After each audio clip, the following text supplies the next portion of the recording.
even say who's on the beat, cause you should know that by now. Check it. Hey yo, music's on my mind, love my 59, 50, I ain't lying. Check it.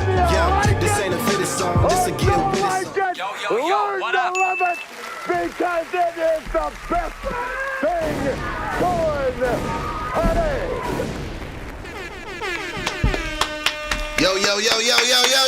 Yo. BTV Sports, what is going on, ladies and gentlemen? Welcome to another edition of Yo BTV Sports, live from Raven Studios in Garfield, New Jersey. Shout out to Marvelous behind the glass right here. I'm Jason and Ugo. That's Ugo boy. It's your boy. You go, boy. Yep, and another one in the books, man. Yeah, man. Another week in the NFL. In the ever fast-moving NFL season, it just feels like week one, and Aaron Rodgers tore his. It feels just like yesterday that Aaron Rodgers tore his Achilles, and now he's back in practice right now, looking like he's about to defy all the signs. But we'll see what happens. Anyway, how's it going, man? How are you enjoying the victory of Rain Dakota Prescott? I gotta say the whole thing like a Charles quiz. I'm sorry. First of his name. Gotta get the English accent too. First of his name.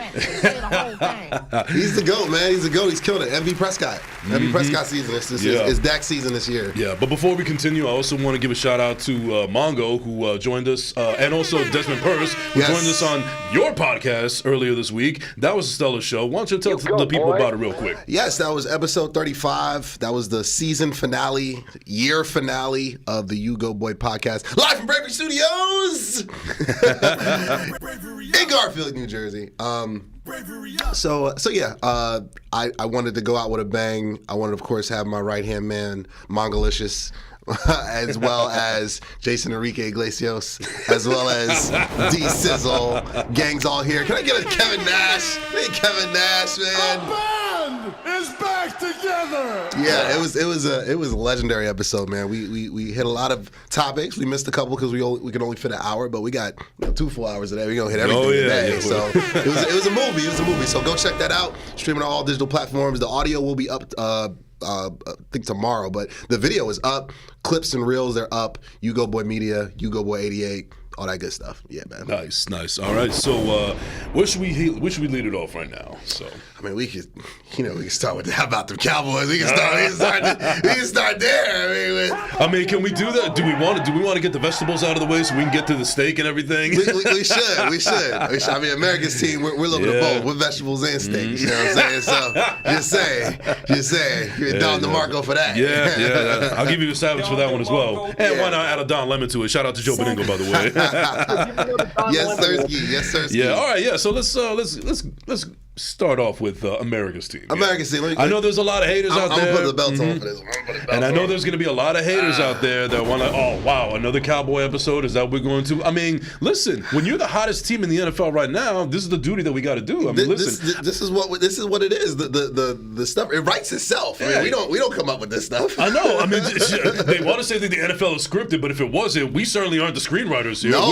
We're just telling it like it is. We're just correspondents, as far as I'm concerned. We are. Right. We're just giving the people what they want. Right. Get the people going. Do you think that if we were actually scripting the NFL, we would have, like, Aaron Rodgers would still be playing right now instead of tearing his Achilles? Yes, exactly. We would have actually made it to a Jets and Cowboys Super Bowl. Yep. You know, if we had our way. But no, so I'm sorry. Like, don't blame us for making it a Cowboy show or anything like that. I mean, we got to cover what's in sports. And listen, you guys are still watching, and we really appreciate it. So, are we really doing anything? You sure about that? You sure about that? You don't want to watch the show?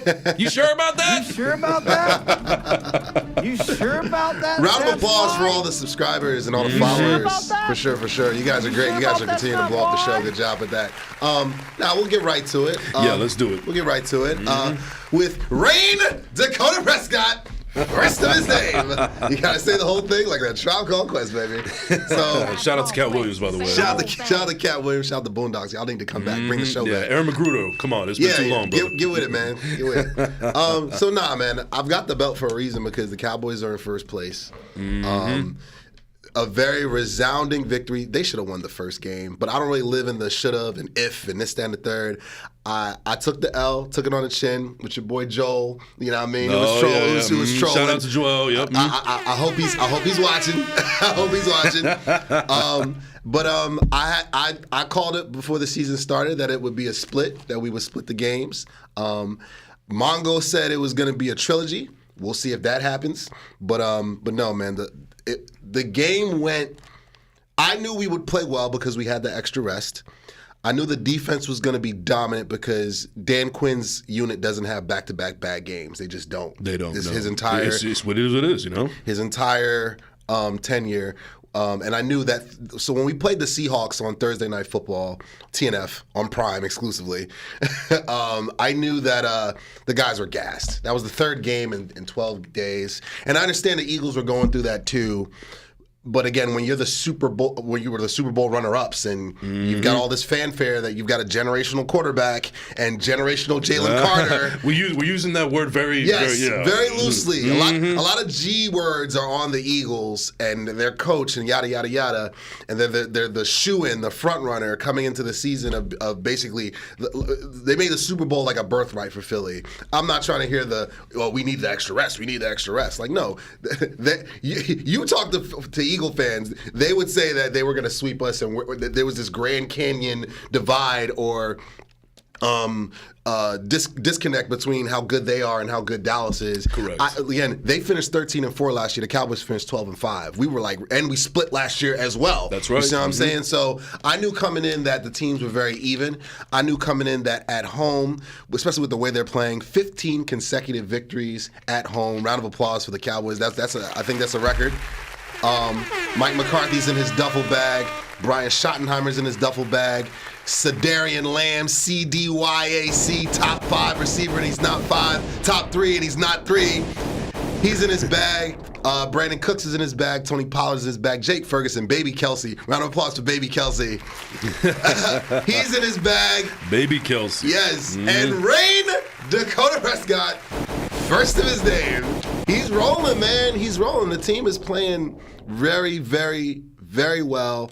I mentioned it on my show that you co-starred on. I believe that I needed 3 NFC tests. I'm not really focused too much on Buffalo and the Dolphins. I know they still got to win those games because they're after the 1 seed. Right. But I'm focused on how they're playing against the field on the NFC side of the bracket. And I said it. The 3 main games that I had circled for December and the end of the year was how are they going to play against the Seahawks? How are they going to play against the Eagles? How are they going to play against the Lions? They beat the Seahawks in a dramatic fashion, game-winning drive by Dak Prescott, his 21st game-winning drive. Dob DeMarco for that. Ooh. Goodness gracious. He's not clutch. He's not clutch, but he's done it 21 times. Who knows? And again, for the defense to just be so dominant in primetime, bright lights. I've been waiting all day for Sunday night to put on a show on Sunday night with Faith Hill or Carrie Underwood, whoever's singing it now, it was beautiful. Micah had the flu. He recorded his 12th sack. And he is the second player in NFL history to record 12 or more sacks in his first 3 seasons. The other player was Reggie White. Dom DeMarco, round of applause for Micah Parsons. The lion is always hungry. So the boys are rolling. Big test we'll preview the games later on. Big test coming up in Buffalo. But right now, they have firmly cemented themselves. It is San Francisco and Dallas. 1 and 2 in whatever order you want to go with. San Francisco, for argument's sake, right now, but they're 1 and 2. They are the class of the NFC right now, and if they stay healthy, barring any catastrophic injury or foolishness, NFC Championship, baby. Let's do it. Or Super Bowl. Let's break the streak. Yeah. Why not? It'll be like DC. It'll be like DC versus Marvel, indeed. 862-621-9536 is the number to call in. We'll be opening up the phone lines in about 15 minutes or so. Yes, Sirski.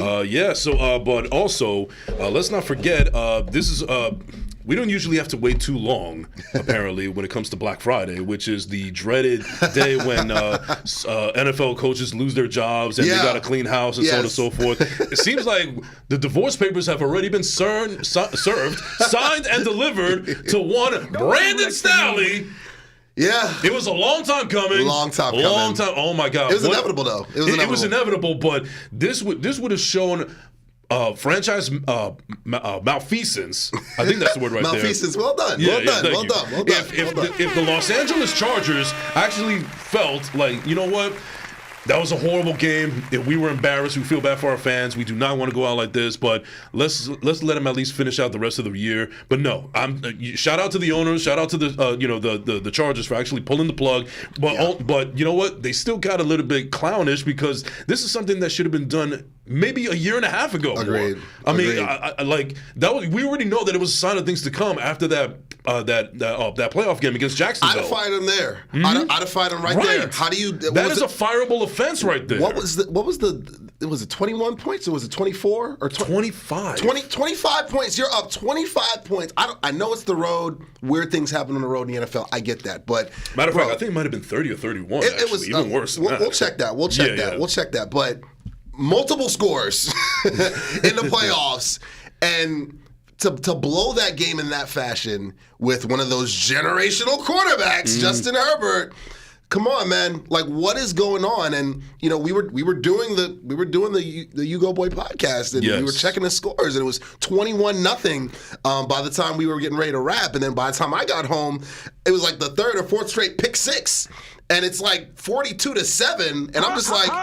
Richard Sherman, a past clown, Richard Sherman, he even mentioned, he was like, "Yo, they need to fire him at halftime." They like, Yes. And I was, and I said it on air. I'm like, he might not survive the night, and he barely survived the morning because the very next morning they had no choice. The team quit on him. I've seen that before. Oh yes, you've seen this before too. When when your team is completely checked out. Dude, I was watching the highlights. We were doing your show while the game was going on. Yeah. But I caught the highlights, and they were just leaving the defense. Because Brandon Staley is supposed to be this defensive genius, this defensive guru. That's why he got the job in the first place. Yeah. And I'm watching these guys leaving his safeties and his cornerbacks leaving guys wide open. Yep. Wide open, and even when they make the tackles, it was half-assed, and it looked like it was just status quo. Another day at the office. Just going through the motions. Yeah, we just want to like get over this day. We want to get a paycheck and then go home. That's all. That's how they were playing. Yeah, and it showed. And due to the fact that they weren't even showing any fire, or it didn't even seem like they even cared that they were getting killed at this rate. But on the sidelines and everything, that just goes to show that you lost the locker room a long time ago. Yeah. You are not a leader of men, and we should have seen it. It was a sign of things to come, like we mentioned in that Jacksonville game. Mm-hmm. But that also goes to show malfeasance when it comes to these franchises. Or malpractice. You saw that too, and it was a 27-point blown lead. I just looked it up. 20. Okay. That's 4 touchdowns. Wow. Like, how do you? Like, again, the only thing that comes to mind is the Falcons Patriots Super Bowl. Yes, with Dan Quinn, with your boy Dan Quinn, and your boy too, Kyle Shanahan. Yeah, they got it's crazy that they both have to share that L like for the rest of their lives. And I think that's why both of them are like going so hard right now with their respective teams. But you know what? It's even affected me as a Jets fan because I remember the last game that I went to where it was the Jets and Patriots. It was Zach Wilson's rookie year. Yeah. We actually saw a couple of Patriot fans wearing T-shirts in the back where it said 28-3, and then afterwards the final score in the front. Oh my God! So we even had to be subject to that at the game. Like that's something that's going to be always forever in infamy. Yeah, for sure. But you know what? Dan Quinn has been able to back up his words after that ever since. I mean, his defenses are always going to be stout. Now I don't know if he's going to be head coach material as he proved in Atlanta, but there's no question his defense. He's going to get another crack at it. I mean, the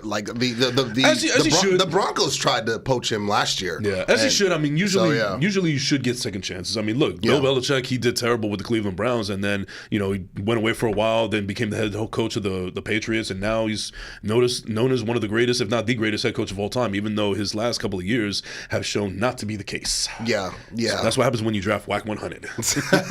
Tell me what I'm telling lies. Yes. Tell me what I'm telling lies. Yeah, but also I'm also a fan of a team that also drafted Zach Wilson. So am I really talking my ish here? And before that, Mark Sanchez, Geno Smith, Sam Darnold, Christian Hackenberg, your buddy from Penn State. What a disaster! Oh, I'm gonna get Joe Beningo. I'm gonna get Joe Beningo a Christian Hackenberg jersey for Christmas. I have to. Can I get tell me when I'm telling lies? Like I'm sorry, bro. Tell me when I'm telling lies. That's Penn State right there. Penn State jersey or Jets jersey? Both. You know what you should do? You should do that split one. Oh yeah. Yeah. Well, one is half Penn State, half is Jets. He'll frame it. He'll frame that right there. And he's gonna want your autograph too. Oh, for sure. I'll go get Hackenberg's. He's probably working at Wawa. Oh, that's can we get a savage for that one? That's Savage. Sorry, bro. What a way to kick a man while he's down, man. 862-621-9536 is the number to call in. We're going to open the phone lines in about 10 minutes. But yeah, going back to Brandon Staley, though, that was just a long time coming. I mean, everybody was clamoring for his firing. Yeah. We knew that he was the wrong person at the time. Matter of fact, I don't know if you remember, but there was at one point where they had got rid of Anthony Lynn. Yes. And then former Chargers. Another former Chargers coach. But that's my point. They got rid of Anthony Lynn, and then they had the opening, and then Brian Dable and also Sean Payton. They were both interested in the job before Brandon Staley got hired. Yeah. And it looks like they made the wrong choice, as obvious with with their history. I mean, they have a history of getting good quarterbacks. Yeah. And certain players like Antonio Gates and LaDainian Thompson and so on and so forth. But other than that, there's not much to brag about. It's the coaching. It's the coaching. You hit the nail on the head, man. Yeah. It's almost like shopping at Whole Foods and then getting Chef Boyardee to cook it up. That's exactly. Or freaking getting what's the one that they deliver? The Instacart. No. That's the delivery one. The one where they fresh. No, HelloFresh. Yes, HelloFresh. Yes. I should know this. My homegirl Kate works there, but it's like getting HelloFresh and then just throwing the directions like out the window. And it's just freestyling it. Like it's bad, bro. Like they walk you through how to make a gourmet meal. You're just like, nah, I got this. Yeah. I don't need no stinking direction. Exactly. Yeah. Nah, their next coaching hire. The Chargers will be wise to take a page out of really what Denver did this time around. Like, okay, let's stop with the games. Why would you play games with me? Let's get Roman Reigns. Why would you play games with me? There's been rumors going around there. I don't know if you heard that Bill Belichick is interested in going to Los Angeles. I heard he's interested there. Washington is going to try to possibly poach him too. I don't know why he would want to go there. But then again, they got. Why would you want to like his? Dan Snyder's not there anymore. He's not there anymore. The new ownership group, they've got deep pockets. That's what I'm saying. Like money talks. Like me personally, knowing that I've got a division with Dak Prescott and Jalen Hurts and whatever the Giants got going on for the next foreseeable future for the next decade or whatnot, I would want, but then again, going to the AFC West, you got Patty Mahomes there for the next. I would want to go somewhere that number one, I know I have an established quarterback, and I know that they're going to let me get my stuff off. Took the words right out of my mouth. Yeah, so I think the Chargers does make sense for him. I know Herbert would benefit from someone like Belichick who's going to give that order, give that structure, and I know the defense is going to benefit as well. Guys like Khalil Mack and Joey Bosa and Derwin James and Murray, they are going to benefit from somebody like Belichick who's like, listen, we're not doing that this way. You guys want to go to the playoffs and actually win? You guys want to compete for championships? This is what we're going to do. So people can say whatever they want about Belichick being washed or whatever.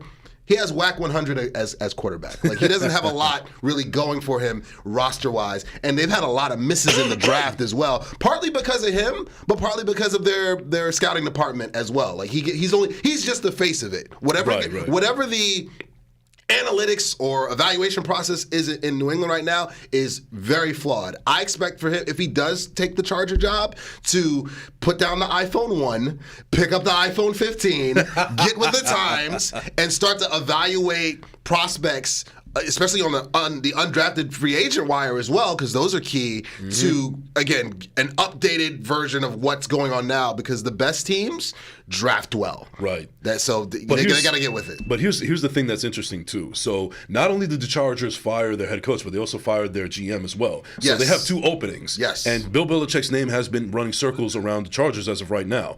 And knowing that he already has been the de facto GM in New England, and it most likely looks like Robert Kraft is going to let him go. Yeah. Do you feel like Bill Belichick feels like, I want the job, but you also have to give me the GM de facto position as well? I think he's gonna want power. He's gonna want that type of power, right. and he number one, he's earned it. He's earned it. I have tremendous respect for Bill Belichick. The Spygate and cheating stuff aside, right. Like, yeah, as a savage, I was holding out. I know, as a Jet fan, I know you were thinking about that too. Aside from that, he's one of the greatest coaches that's ever lived. The man's gonna have a statue for him. I gotta call it like I see it. Yeah, we talk facts here. FAX. Exactly. We do facts on this show. That's what we do here. So it's just like, with that being said, he's earned the right to craft and mold build whatever program he wants the way he sees fits. He's got the rings to prove it. So, and again, it's very similar in basketball with Phil Jackson. Like you think about Phil Jackson coming over to your Knicks or whatever, kind of devoid of talent. Well, if Phil Jackson would have came to the Bulls and Michael Jordan was, again, working at Wawa, wasn't who he was, and Scottie Pippen wasn't great, and the roster wasn't great, how good would freaking Phil Jackson would have been? You still need talent.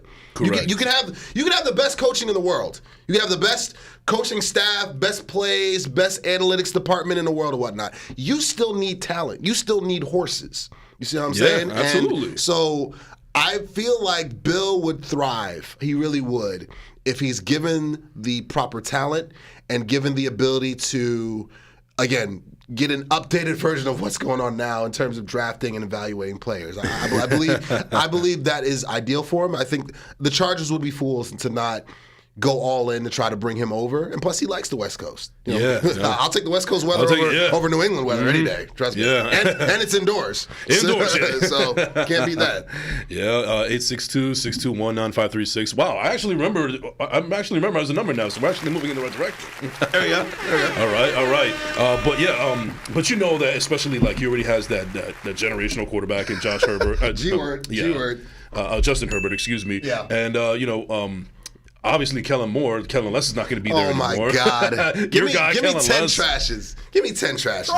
So can you even see Bill Belichick, if he does indeed take the Charger job, have Josh McDaniels back at his OC? That'd be hilarious. And I could see that because it's crazy, man. Josh Daniels is like Lane Kiffin, man. He just keeps finding work, bro. And Kellen Moore is starting to morph into Lane Kiffin. No matter how bad, just fail up. I call that a certain type of privilege. It is a certain type of privilege. I'm not going to get into all of that, but, we're simpatico. You know what I'm talking about. Yeah, it's Blanco. Okay, let's just call a spade, bro.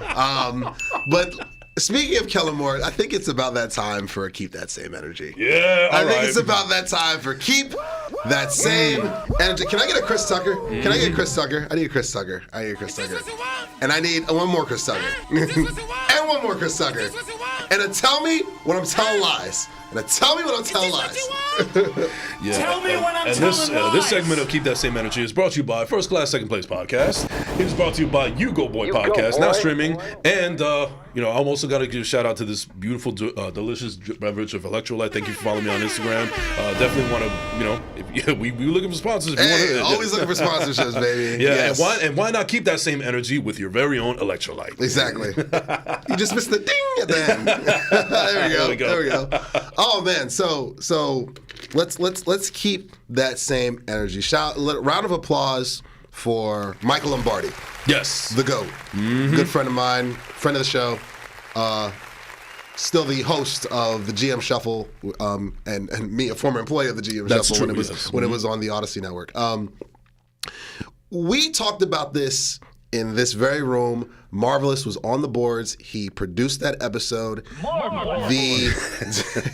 The analogy I gave it once, I gave it twice, I'll give it one more time, is Mike D'Antoni with the beloved New York Knicks, because he coached there. Yeah. The Phoenix Suns, and my beloved Houston Rockets. He was a coach there too. The Knicks hire rehashes. Yeah. Oh yeah. And the Rockets, shout out to Ime Udoka, by the way. Round of applause for him. He was a past hero. Yeah. And he's killing it with us. But we shout out to Neil Long, because I love you, baby. Yeah, same. Savage right there. Yes, sir. No, we had the Mike D'Antoni experiment in Houston and didn't win a championship. You guys had the Mike D'Antoni experience, didn't win a championship. And the Cowboys had the Kellen Moore experience, didn't win a championship. Yeah, exactly. And the Chargers now, Kellen Moore aided in Brandon Staley getting fired. Because again, Kellen Moore, he's just calling plays. He's just calling plays in his mother's basement with his mother's Wi-Fi, his dad's password. Cheeto dust on his fingers. Playing Madden 99 for PS1, bro. Like, he does not know how to put together a constructive game plan, an effective game plan at the OC level, at the NFL level, at the elite level. And what you saw from Kellen Moore is a prime example of someone who, again, we mentioned it. We said Lane Kiffin, we said it in jest, someone who just continues to fail up. Like he got the moniker of being like a similar to another Sean McVay guy, although he had nothing to do with Sean McVay. But another one of these young wonder kids that are of a certain pigmentation, Blanco, that is an offensive wizard, an offensive guru. He was we're talking about a guy who played at Boise State in college. Yes. Now I don't know if you knew that Boise State was this Power 5 college football playoff powerhouse. I did not know that. Exactly. News to me. But evidently, that was enough to not only get him a quarterback job in the NFL level, a quarterback coaching job at the NFL level, and an offensive coordinator job at the NFL level. By extension, what I saw from him very quickly identified it. A lot of Jason Garrett. You remember that guy? Oh, yeah. A lot of Jason Garrett. That name haunts people that are fans of the Star in Arlington, Texas. And Scott Linehan, remember that guy? Oh. Another fired OC. What a disaster. I'm just yelling out fired former employees of the Dallas Cowboys organization. So all Kellen Moore was he was like the iPhone 3 version of Jason Garrett. Savage. Tell me when I'm telling lies. Tell me when I'm telling lies. And there's a reason why his offense worked during the regular season against bad teams. Yeah. And then every single time the Cowboys played any semblance of a team that ran any type of a zone or any type of a modern look at the defensive level or an elite level or semi-elite level of a defense, they struggled because the iPhone 3 is not compatible with a lot of apps that are running right now. Savage. So tell me when I'm telling lies. Tell me when I'm telling lies. Kellen Moore, you are not good at your job. I used to give him grace and say, he's good to ascending. And why would you want to give grace to the disgraceful? I was trying to be nice. And that's why would you play games with me? It is. I was trying to be nice. I was trying to take the high road, but I was like, I knew he would fail in LA. I didn't know the extent of the failure. I'm just like, he's not going to get him fired his first year. He did. He's not going to get Justin Herbert injured. He did. He's not going to have the Chargers picking in the top 10. They are. Like he took a generational guy, and Herbert has regressed now. Because of Kellen Moore's offense. Right. And the same thing was happening. Everybody was wondering, why is Dak Prescott throwing all these interceptions last year? Yeah, our receiving corps took a step back, but Kellen Moore's offense had a big role in the regression last year of Dak Prescott. So what did Mike McCarthy and Brian Schottenheimer did? They were like, all right, we're not using the iPhone 3. Oh, we just got the upgrade. This is the iPhone 15. This is what we're using. Welcome to the West Coast or Texas Coast. Welcome to the future. Welcome to the present now. This is how ghost motion, orbit motion. This is what is winning right now, and this is what we're going to use right now. Kellen Moore doesn't do that, and he should be out of a job. I would not be shocked if he fails up and gets another gig, but trust me, it's going to end the same way. Yeah, Tell me what I'm telling lies. Welcome to 2024, jackass. Tell me when I'm telling lies. 862-621-9536 is the number to call in. The phone lines are open. Please join us if you're able to. We're looking forward to hearing from you guys. We got a lot to get into. We're still got some Cowboys. We still got some Chargers. We still got some Jets. We still got some Tommy Cutlets on the way. We know you. Hey, Faisal, how you doing? Hey, how you doing? Yeah, James Gandolfini Jr. is actually on the way. And also, we can't forget about our lovely, beautiful segment of Clown of the Week. Oh, my God, I've been waiting so long. I was trying so hard not to spoil it on You Go Boy Podcast. Now streaming on all streaming platforms. Go follow it right now. Yeah, I see. But I was trying so hard because your boy Mongo was saying something about WFAN, and I was like, oh, my God, he's going to do it. He's going to do it. I'm going to blow my top. No, I got to save it. I held my ground, and now I can't wait for my Clown of the Week. And I'm trying my best. All week for Clown of the Week. I'm trying my best not to spoil it right now, but oh my God, it's gonna be epic. It's gonna be glorious. I've got two strong candidates for mine as well, and I'll decide by the time we get there. Trust me. Or how about this? Since it is the holiday season and we're feeling cheery and feeling giving, I wouldn't mind if you give 2 Clown of the Week. Okay. We can do that. We can do that. We're feeling generous. It's the time of season. Tis the season to be jolly. It's the giving season. Yeah, exactly. And we're in giving mood here on Yo BTV Sports. Yeah. Well, Deji in the check-in, he goes Bill Belichick to the Chargers. I mean, yeah. I see it. Yeah, Kellen Moore's offense is Madden 6. Lordy. Marvelous stepped out, so we need. We'll get that drop. Yeah, is that the upgraded version? Because I don't know anything about Madden or sport games or anything. Oh well, the first Madden was I think Madden 90.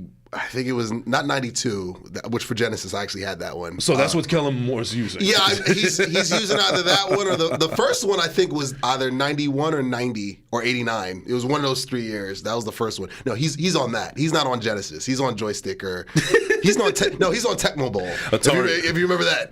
I remember Tecmo Bowl. Yes.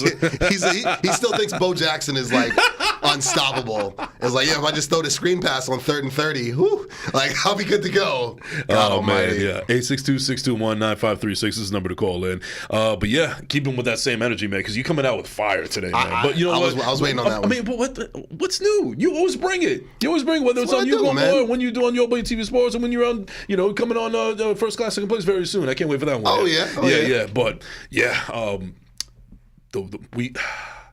I can't think of any other person that's on the hot seat as far as head coaching is concerned, because one candidate we thought about was Matt Eberflus, but I don't know if he's going to survive the season because the Chicago's just a mess. But Justin Fields has actually been doing better as of late. He has. Again, since their GM actually gets some kudos and some props, because to make that trade with Carolina, it really doesn't matter what the Bears do, because you're just focused on what Carolina's doing, and who already got rid of their head coach. He already got his divorce papers. You got two divorce papers already out. We got a call. We got a call. Right, let's go. I think this is Deji. I think this is Deji from South Jersey, from Cherry Hill. Deji, are you there? Hey guys. My brother. Yo. Nigeria in the building. What is going on, Deji? Where's the jollof, man? Where's the jollof? Where's the goat? Where's the goat? This is not what we do. We don't do this. There you go. We don't do this. Deji, what's up, bro? Oh man, you guys are hilarious. I mean, thanks for having me on again. You're our number one. You're our OG. You're our number one fan, bro. Round of applause for Deji, man. Yes. Since day one. To this day. Yes. To this day. You are the Ira from Staten Island of Yo BTV Sports. So the legendary caller. Big Yahtzees. So what's your question, buddy? So what do you guys think about the Chargers now? They finally got rid of that coach. So long overdue. I'll kick it off. Yes. I think it needed to happen. It should have happened. We discussed it earlier. It should have happened after the playoff loss that they choked away to the Jaguars. 27-point choke job in the playoffs. Are you kidding me? You led by 4 touchdowns and somehow I'd have fired him that night. I wouldn't have fired him the next morning. I'd have fired him that night. I would have called him up in the locker room. I've seen a couple hockey teams do that where they fire people like on the spot or as he's getting into the team bus, like, oh, listen, by the way, you're fired. Make sure you clean your stuff. You know what I mean? When you get back to the office. I'd have fired him that night. I don't know how he kept his job to begin with. So it was inevitable, but it should have happened earlier, in my opinion. Guys, I don't understand now. You waited for him to put up basketball scores before you fired him. That's a savage. I like it. What's your take, Jay? Where do you think they go from here? I mean, obviously it has to be Belichick. I mean, that's like the obvious choice. But the thing is that we've already mentioned earlier on this, just earlier on this episode, it's always coaching with them. They always seem to hire the wrong person. And even when it seems like they do hire, it looks like they made a good hire, they ultimately decide to just move on from them. I mean, I didn't think that Anthony Lynn was all of that bad of a coach. But he's certainly better than Brandon Staley and everything. But I don't know. I mean, they would be I don't want it to be a repeat, and I'm sorry for bringing a Jets, It's okay. comparison It's here. okay. It's But it's almost like when the Jets got rid of Todd Bowles, and Mike McCarthy wanted this job desperately, they decided to hire Adam Gase. Give me a 10. Adam Gase. Can I get like 10 trashes, Oh Mark? my Like God. 10 trashes. Every time I think about that name, I want to vomit. I will lose 20 pounds of vomit alone because that's how disgraced I am. Like I mentioned before, that a lot of Jet fans, older Jet fans than me, think that Rich Kotite was the worst coach in the history of that franchise. Now the thing is that he very much may well be. I don't know why I can't talk today. I'm sorry, but it's electrolyte. Trying to keep that same energy, you know. But the thing is that like I wasn't around in football around that time, so I don't remember the Rich Kotite era. Mm-hmm. But as far as me being a fan of this team, it was like Adam Gase is always going to be at the bottom, at the cellars. So but back to the Chargers though, like they would be remiss and they would be foolish not to hire somebody like Bill Belichick. However, if they do want to be clowns and go in a different direction, I don't know. I mean, maybe Dan Quinn could probably be a possibility. I know that Jeff Ulbrich, the DC for the Jets, is actually getting some consideration for head coaching, considering As he should. As you know, he's been a coach in the league for a long time. Yes. He's been proving his worth with the Jets as far as their defense, because even though they're trash, their defense has been stout. I don't know. I mean, what about you, Deji? I mean, any other person you could think of if they just foolishly decide not to go with Bill Belichick? I mean, I'm just thinking about it. Belichick's obviously the first choice. Right. You know they're probably gonna go. You know, Belichick's got all that family tree line, so they'll probably choose someone from the Belichick tree. And you never know. I mean, and then Dallas, DC is a good choice. I mean, Dan Quinn. My personal choice, go with Belichick. Yeah. Yeah. Deji, I do have a quick question while we still have you, and then we got to keep it moving. It'll help segue into the next topic. How do you feel about Tommy Cutlets? How do you feel about Tommy DeVito? Like Cutlet insanity? How do you feel about? That's a savage one. How do you feel? How do you feel about Tommy DeVito? Do you feel like he is that you guys lucked into? Is he? I hate to use this comparison. This is sacrilege. Cowboy Nation, please forgive me. Do you feel like he is your Tony Romo, a guy that you found, an undrafted guy that you guys found out of nowhere that could possibly be out of nowhere, could be your franchise quarterback, or do you feel like the Giants it'd be in their best interest to still draft the guy in the first round and develop, or go with Daniel Pennies? What three options do you think the Giants should go with next season? Nah, see, I think just go draft. Draft a new quarterback. You said that so quickly. Wasted no time on that one. Just fire. First of all, fire everyone. Keep stable. Fire everyone. Keep the defense, and then just build the line. Draft a new quarterback, and look at what the Cowboys are doing now. I mean, you better tell Mariota stop being Baby Jones and let them draft. Savage. So he wants Mariota to get out the way and stop meddling, like everyone says Jerry Jones does, which he doesn't do anymore. Pretty much. Yeah. So yeah, okay, that makes sense. Deji, thank you so much for the call, man. Love you. We're gonna get you on the show at some point in person. Bring the jollof. Bring the jollof. We'll do it. We'll do it on location at your house. But thank you so much, man. Love you, man. My brother. Nice job. Thanks for calling in, brother. All right. Oh man. Well, I know we had to keep it moving, but I really wanted to ask him, or maybe I'll even ask you. Like, so if you were in the Giants' position, and I don't know, do you want to move forward with Tommy Cutlets, or do you want to draft somebody else? And if you want to draft somebody else, who would you have your sights on if you were the GM of the New York Giants? I draft because, and again, I'll see how this final month of the season pans out because my answer might change. If Cutlets continues to get, all jokes aside, Cutlets keeps on balling and keeps what I saw in that game-winning drive, like all transparency. When I saw that final drive against the Packers to beat them on Monday night, yes, that was impressive. Round of applause for that. Yes, that was impressive. Got to call it like I see. Got to call it like I see it. He led, bing, bing, bing. He was just hitting guys in stride, no wasted motion, running the offense. He looked so calm and seasoned. I was like, The Giants have something here? I don't know. I thought it was a joke at first. But here's what I think. I think it also goes to show how good their coaching is. Because Daboll is proving once again how he's this offensive mind that he's able to take somebody like Tommy DeVito. I almost said Danny for a second, and I want some Jersey Mike's. No, it's Danny the fourth. It's Danny the fourth. Let's not play games here. All right, but going back to Daboll though, Daboll is continuing to show that he's this offensive genius, and he knows not only can he draw up these schemes that's going to get you to win the game and everything, but he knows how to coach you up. He knows how to get the best out of you. I don't know how he does it. Maybe he's not yelling. Maybe that's why he was yelling at Daniel Jones the whole time, because he just wasn't computing it. It wasn't just sinking in. It wasn't whatever in his brain. And Tommy DeVito is actually really, really trying to take heed and listen to what Daboll is trying to, preach. And also, I forget their OC's name. He has a weird name. Mike Kafka. Mike Kafka. Yeah. Such a weird name, D Sizzle gave me that. There you go. I almost said Lane Kiffin for some reason. No. Mr. Fail Up. No. I'm good. But I just think that goes to show that this is like any quarterback that gets drafted out of this draft coming up. Yeah. And the Giants, I think they should go for one. I think they're going to be in good hands with Daboll and the OC. Yeah, I'd take Michael Penix out of Washington. Okay. Out of all the prospects. I mean, I know Caleb Williams is getting the generational deal, and he's going to go in the top 2 or top 3, and I get that.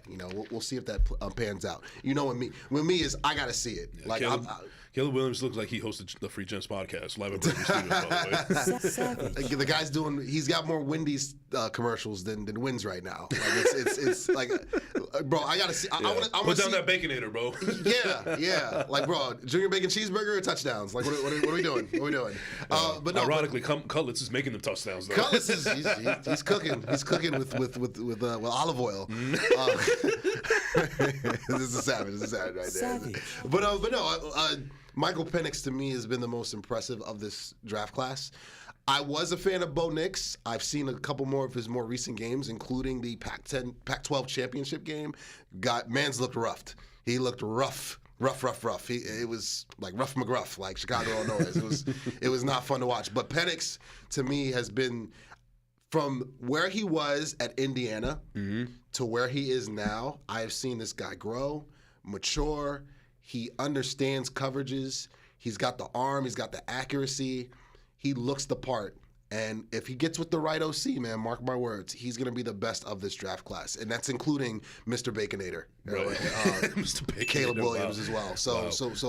If I was Sheen, I would send some extra scouts over to Washington, pick this guy apart from top to bottom and see if he's the real deal. And I think he's the real deal. And that would be my target in the first round. Not a fan of Drake May?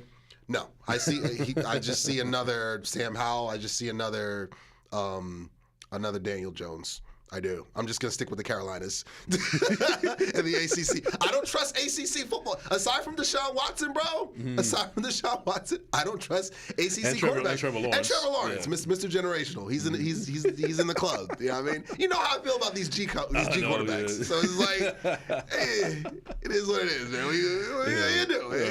Hey, Faisal. By the way, this is a little bit of sidetrack, but shout out to Joe Benigno on his podcast. On his podcast, Oh the Pain. Yeah, because he was talking about Tommy Cutlets and how his family's getting all this big. And he was like, I heard that his mother, Tommy Cutlets' mother, is that the reason that they call Cutlets is because like she makes phenomenal cutlets. But I just gotta say one thing: where's the lasagna?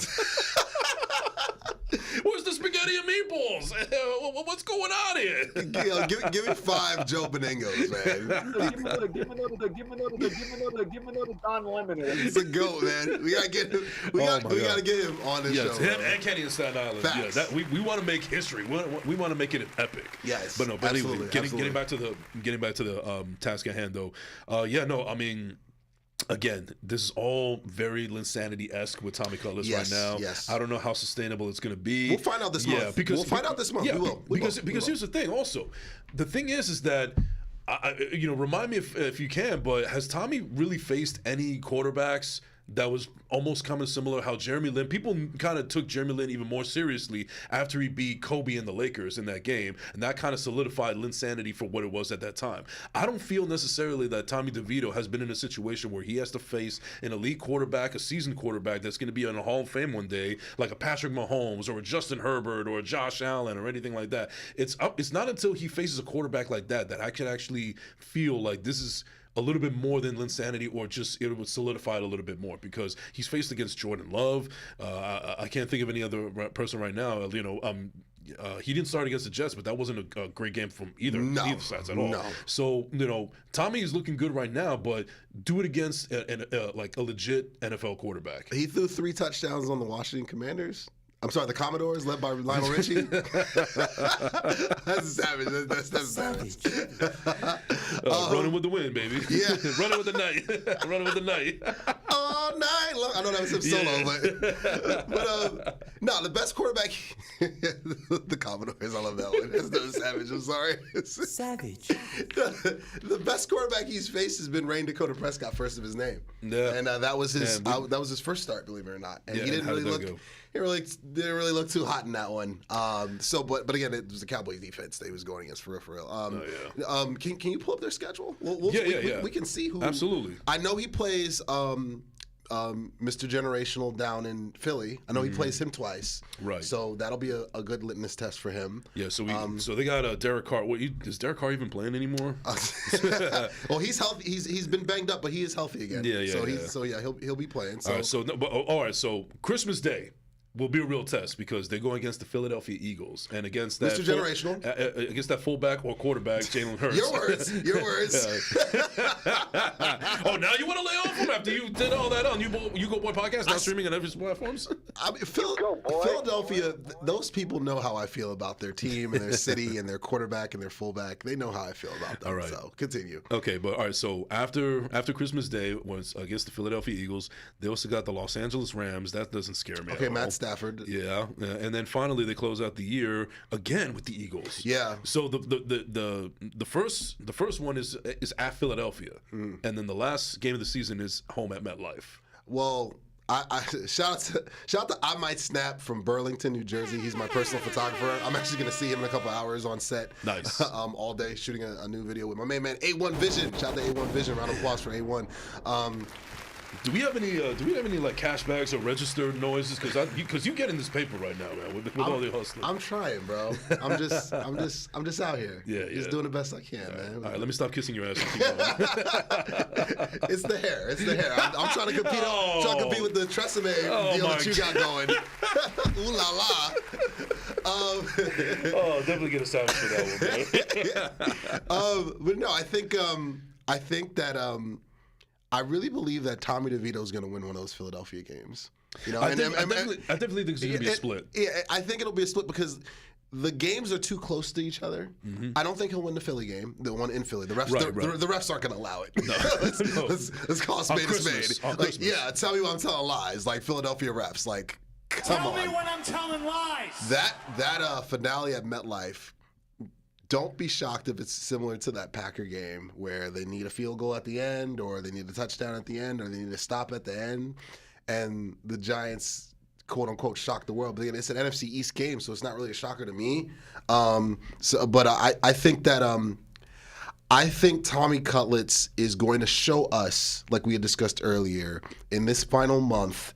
If it is Linsanity, if it's short lived, if it's a flash in the pan, right? Or if he's a legit, if he drops maybe one game, we'll see. We got another caller. Yes. We got another caller. Yes. Who is there? Who is this? It's Mongo. Mongo! What's up, guys? The legend is here. The legend is here. Get them Yahtzees going, man. Get them Yahtzees going. Yeah. Mongo, what's up, baby? Love you, dog. What's up, bro? I'll tell you, when I heard there was a chance that there was going to be a mega show with Beningo and Kenny, I said, let me get in on this right away. It's coming. You'll be here for that. Yes. You'll be here for that. Mm-hmm. Yeah, coming big for 2024, bro. Yeah. Nice. I wanted to get in real quick just on this Tommy Cutlets conversation. Are you eating a chicken parmesan sandwich as you're speaking right now, man? No, much like Joe Beningo, though. I'm on my way to lunch, though, so I'm going to get progressively crankier as I talk to you guys. Yeah, can I go eat now?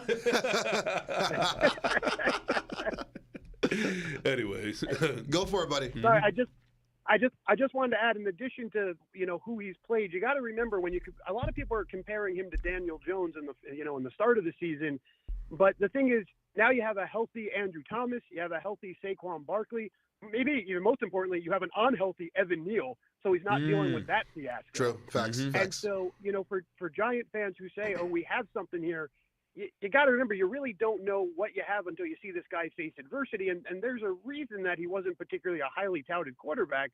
We don't know how he's going to be when he's, dealt the same hand Daniel Jones was.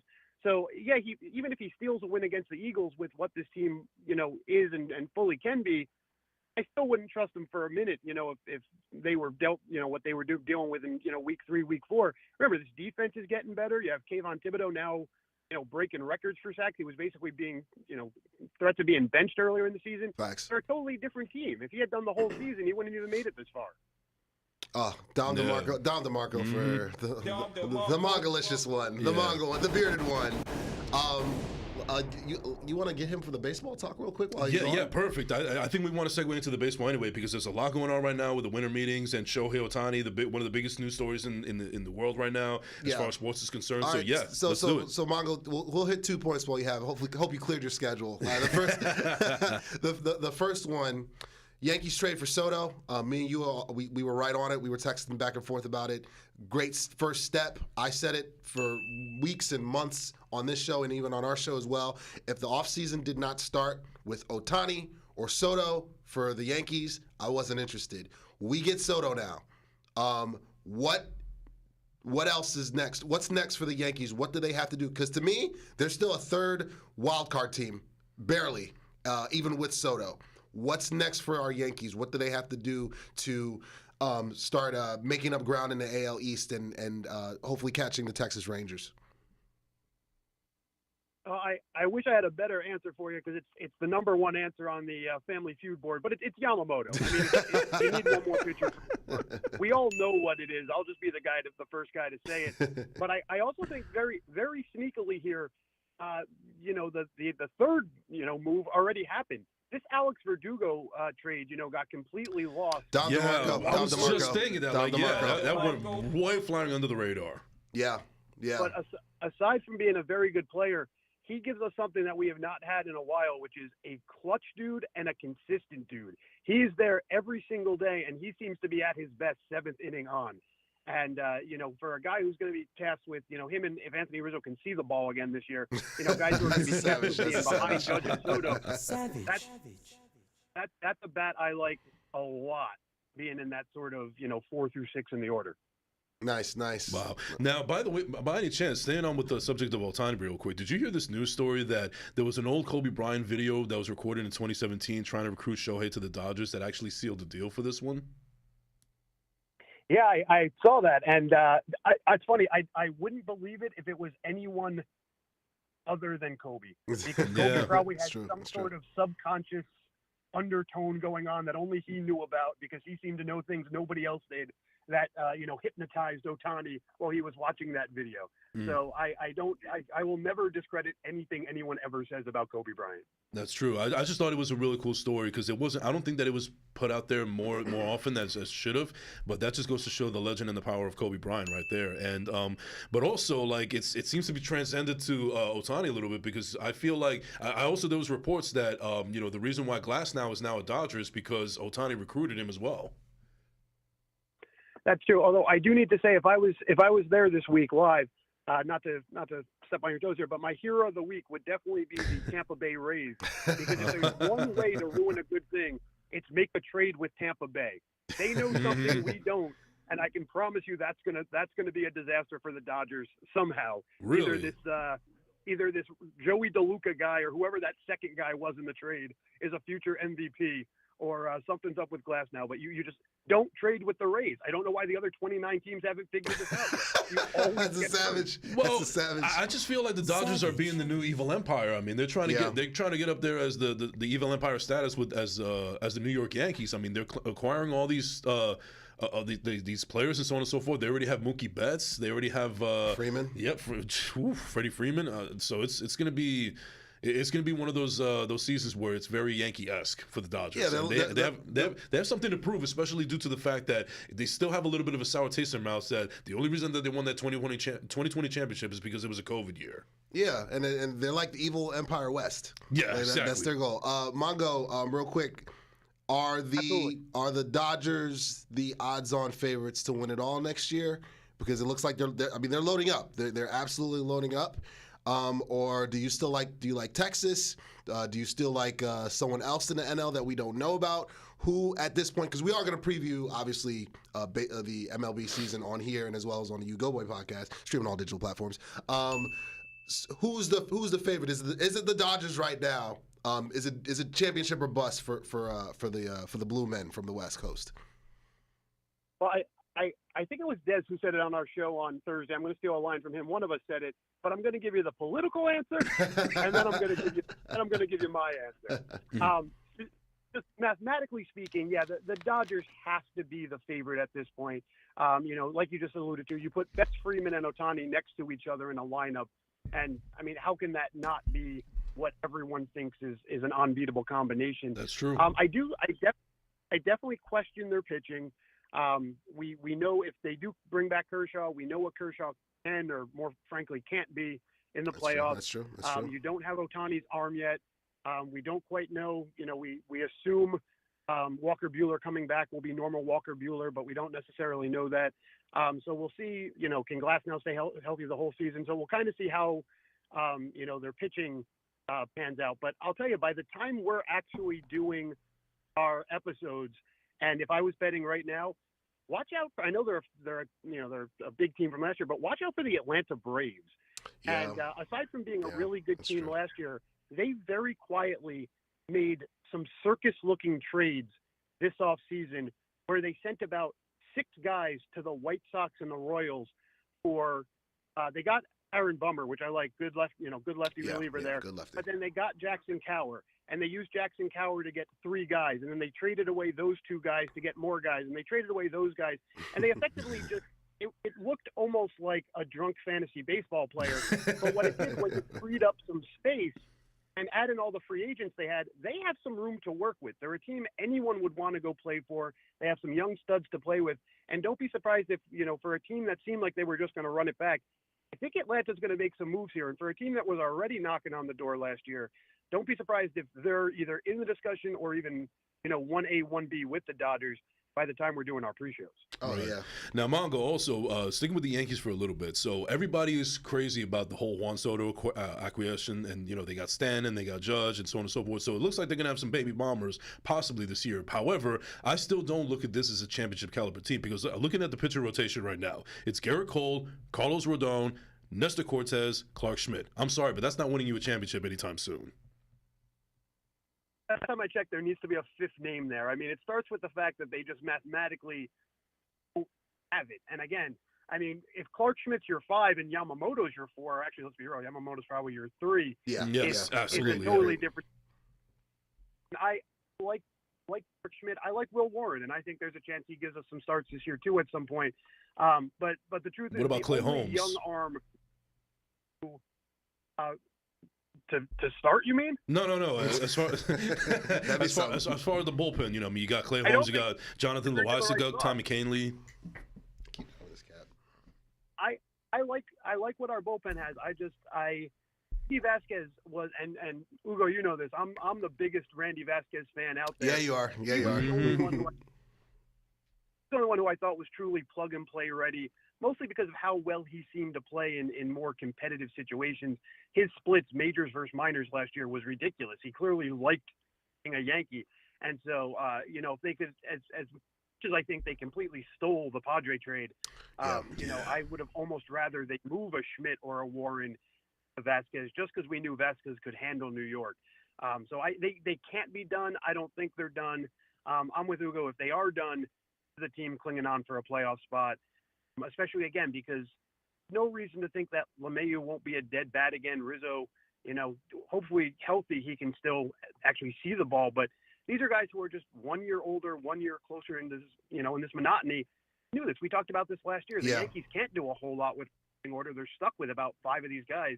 So if they're going to make a splash anywhere, it needs to be in the rotation. Yeah, it has to be. It has to be, man. Right. The lineup is it's problematic right now. I mean, you're running back Rizzo. You're running back Stanton.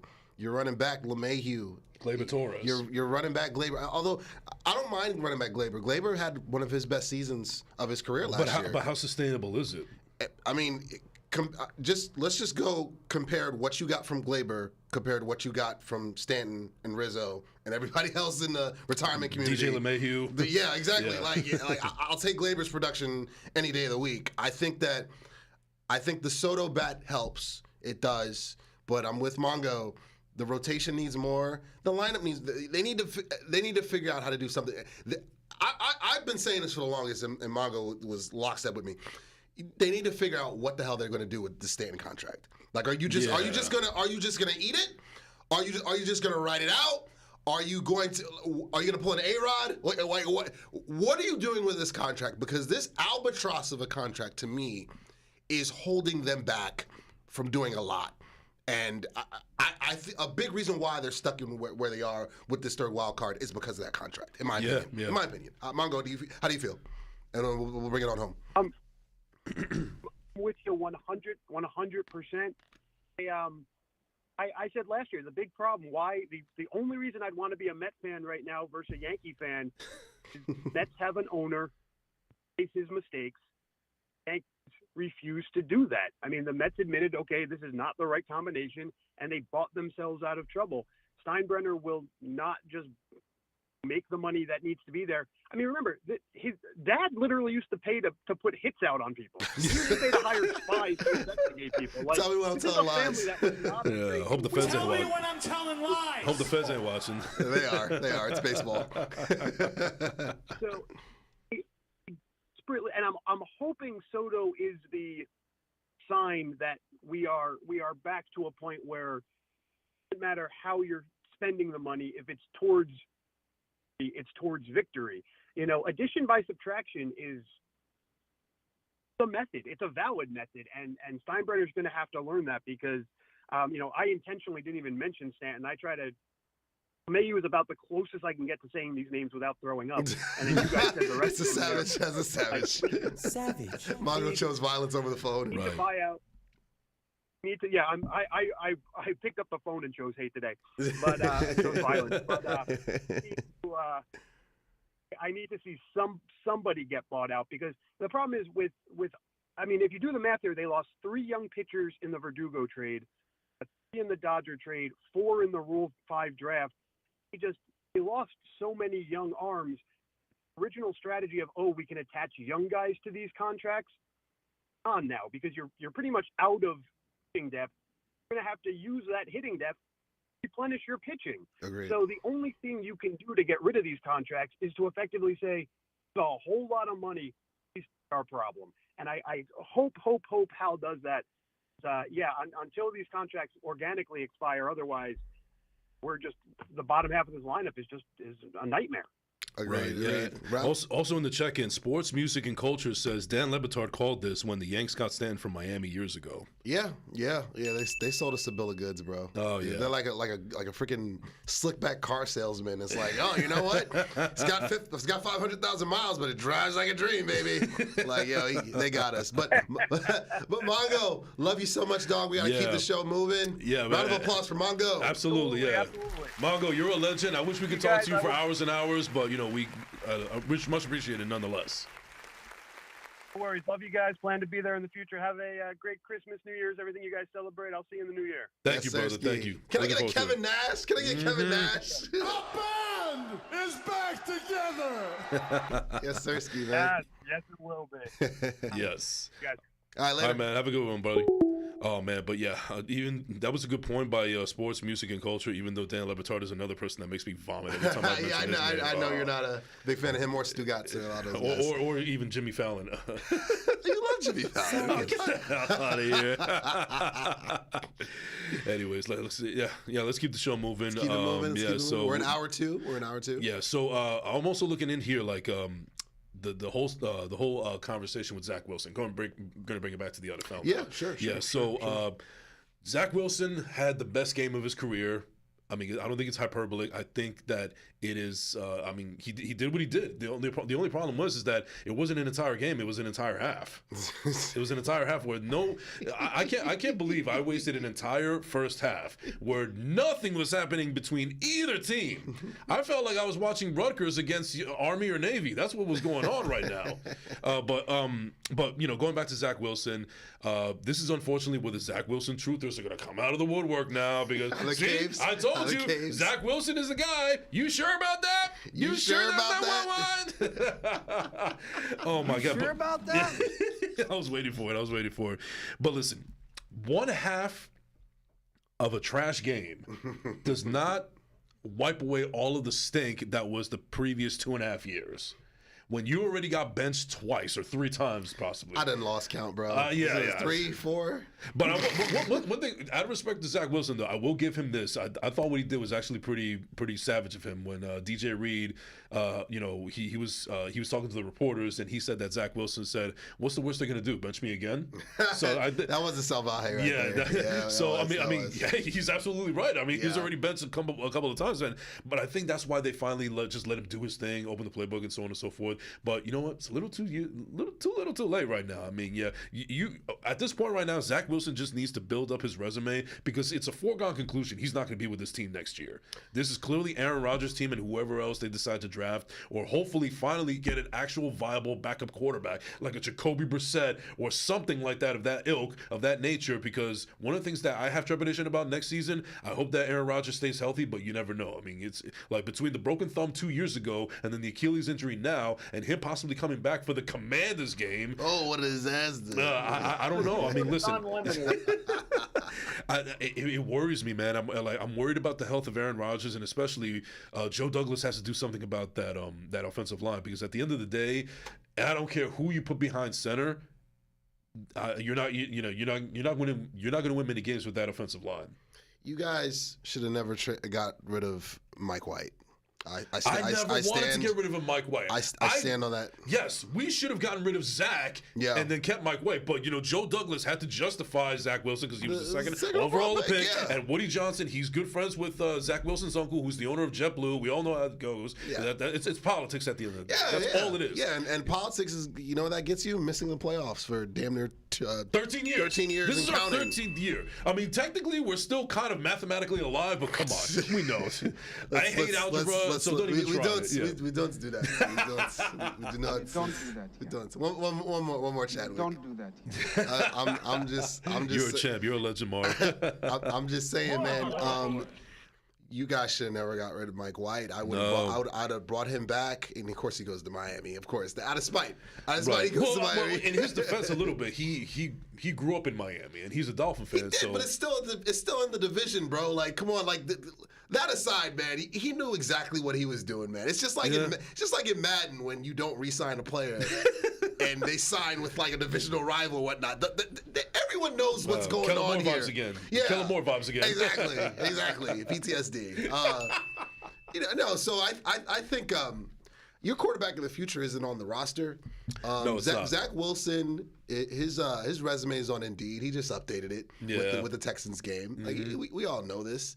Nothing's changed. That game changed nothing from my last take about him.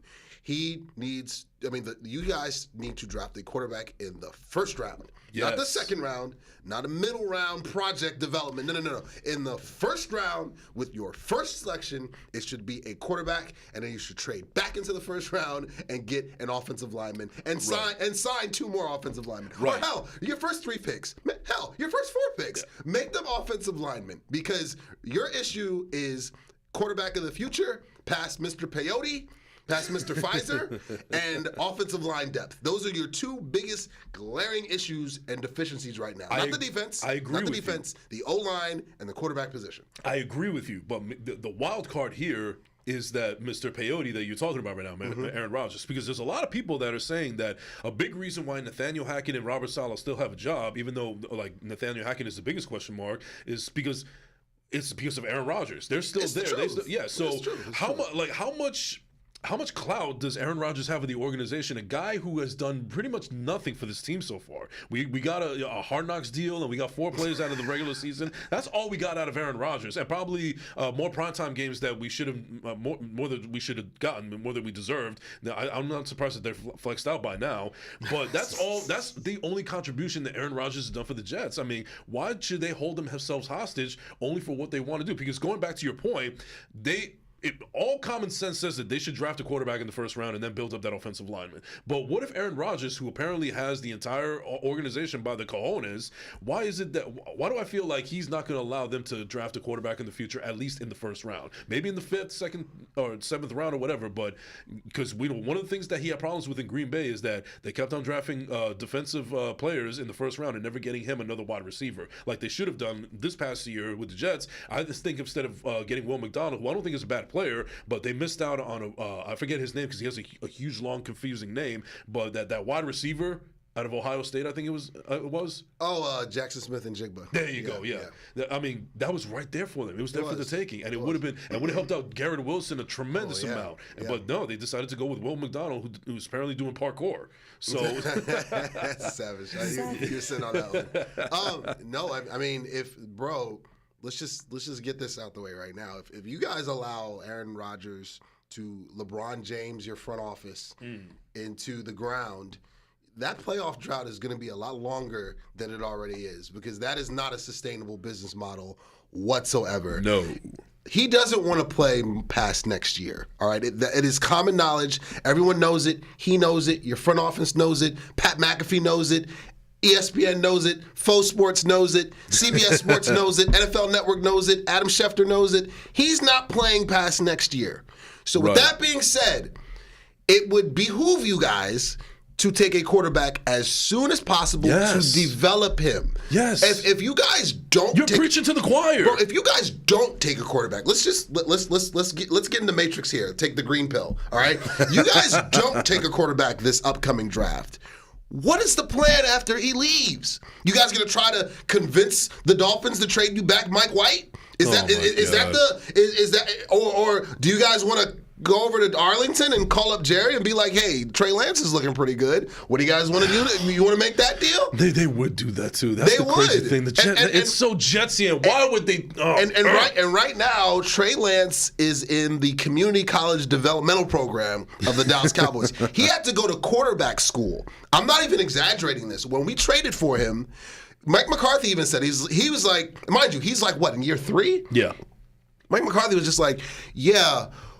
San Francisco basically didn't do anything with this. They didn't develop him at all because they can't develop quarterbacks. They don't. They're too busy assembling the Avengers. Yes. They don't know how to develop quarterbacks. You see what I'm saying? So Trey Lance that whole time, I don't know what the hell Kyle Shanahan was doing with him. He was not preparing or developing him to play on this level. Well, he can't stay stay healthy either. He can't stay healthy either. That granted, he can't stay. But even when he was healthy, where was the maturation? What were you teaching him over there, bro? Because right now we have to start from ground up, like he's an undrafted free agent that played at North Dakota State, which like he did from the tell me when I'm telling lies. So tell me when I'm telling lies. That's where he is right now. So maybe by next year, or maybe by the end of next year, he'll be with this current season, the off season, full next season, another off season down the road. Maybe he'll be more of a competent choice or whatnot, but he's not even in play. You guys need to get somebody in your building because Zach is gone. Zach is gone. Like should have been gone. Should have been gone. Yeah. He's gone. You guys need to get a quarterback in the building in April on not day 2, not day 3, on day 1 of the draft. I should hit you up right on the phone, bro. I'm like, yo, bro, good selection. You guys got Penix? Yo, good pick, man. Good pick. Like that's who I would have picked or whatnot. But knowing you guys, you'll draft Drake May. You'll draft or Bo Nix. You'll fall in love with Bo Nix. Oh my God. Then I'm gonna call you like, bro. You sure about that? You sure about that? By the way, in the check about that? That's why. In the check-in, sports, music, and culture is actually Kyrie. Shout out to Kyrie Williams. So he says that I would, brother, but I'm a little under the weather. So all right, next time, bro. But thank you for watching the show and really appreciate it. Aaron Lucas, I'm assuming that this is Aaron Lucas from We Outside After Work podcast. Yes, it is. Yes, it is. We'll get you on too, buddy. Yeah, so call in right now. 862-621-9536. You know the number, bro. You know the place. But he says, go Dolphins. Ugh. And he also says, As a savage.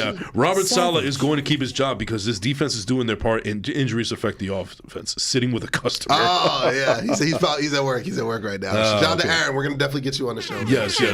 But no, but we've been saying it all along. Jeff Ulbrich and specifically Robert Saleh, they have shown that they need to keep their jobs more than Nathaniel Hackett or anybody else, because even though the team is not in good spirits right now and it doesn't look, they're pretty much eliminated at this point. It's not official yet, but they're going to. But their defense is nothing to play with, and I feel like if you're only going to see a chink and chain a little bit with this defense going forward, it's because they've been playing too much. They're tired. They could only play so many minutes in the NFL where the offense is essentially just being their water boys at this point. What did I say your defense does every single week? You guys beat people up. Yeah. And C.J. Stroud is the latest case of quarterbacks who he's in concussion protocol right now. But here's also the thing. what I'm saying? But here's also the thing, because I was listening to sports radio earlier this week, and C.J. Stroud, he's showing, as the kids say, he is him. He's him. But the thing 100%. is, but here's the thing that worries me, and it goes to show why he got the concussion in the first place. He's not exactly very mobile. He's more of a pocket passer, and I feel like in this NFL, you need to be a little bit more of a quarterback than just being a pocket passer like Eli. His comp coming out of college was Dak Prescott. Okay. A little less mobile, less agile than athletic, rather. That wasn't the word I was thinking about. Just don't use the G word. No, he did not have the G word. The guy taking ahead of him in Carolina, he got the G word. Tell me when I'm telling lies. How's that working out? Tell me when I'm telling lies. Yeah. That pick is going straight to Chicago, baby. Whoops. Da Bears. Stroud needs to get more mobile in the offseason. He needs to get more. He's a rookie, though. And I'm surprised because Ohio State quarterbacks do not pan out. And Justin Fields is just the latest. I get Cardell Jones. Can I introduce that? Craig Krenzel? Craig Krenzel? Was it Braxton Miller? Whatever his name.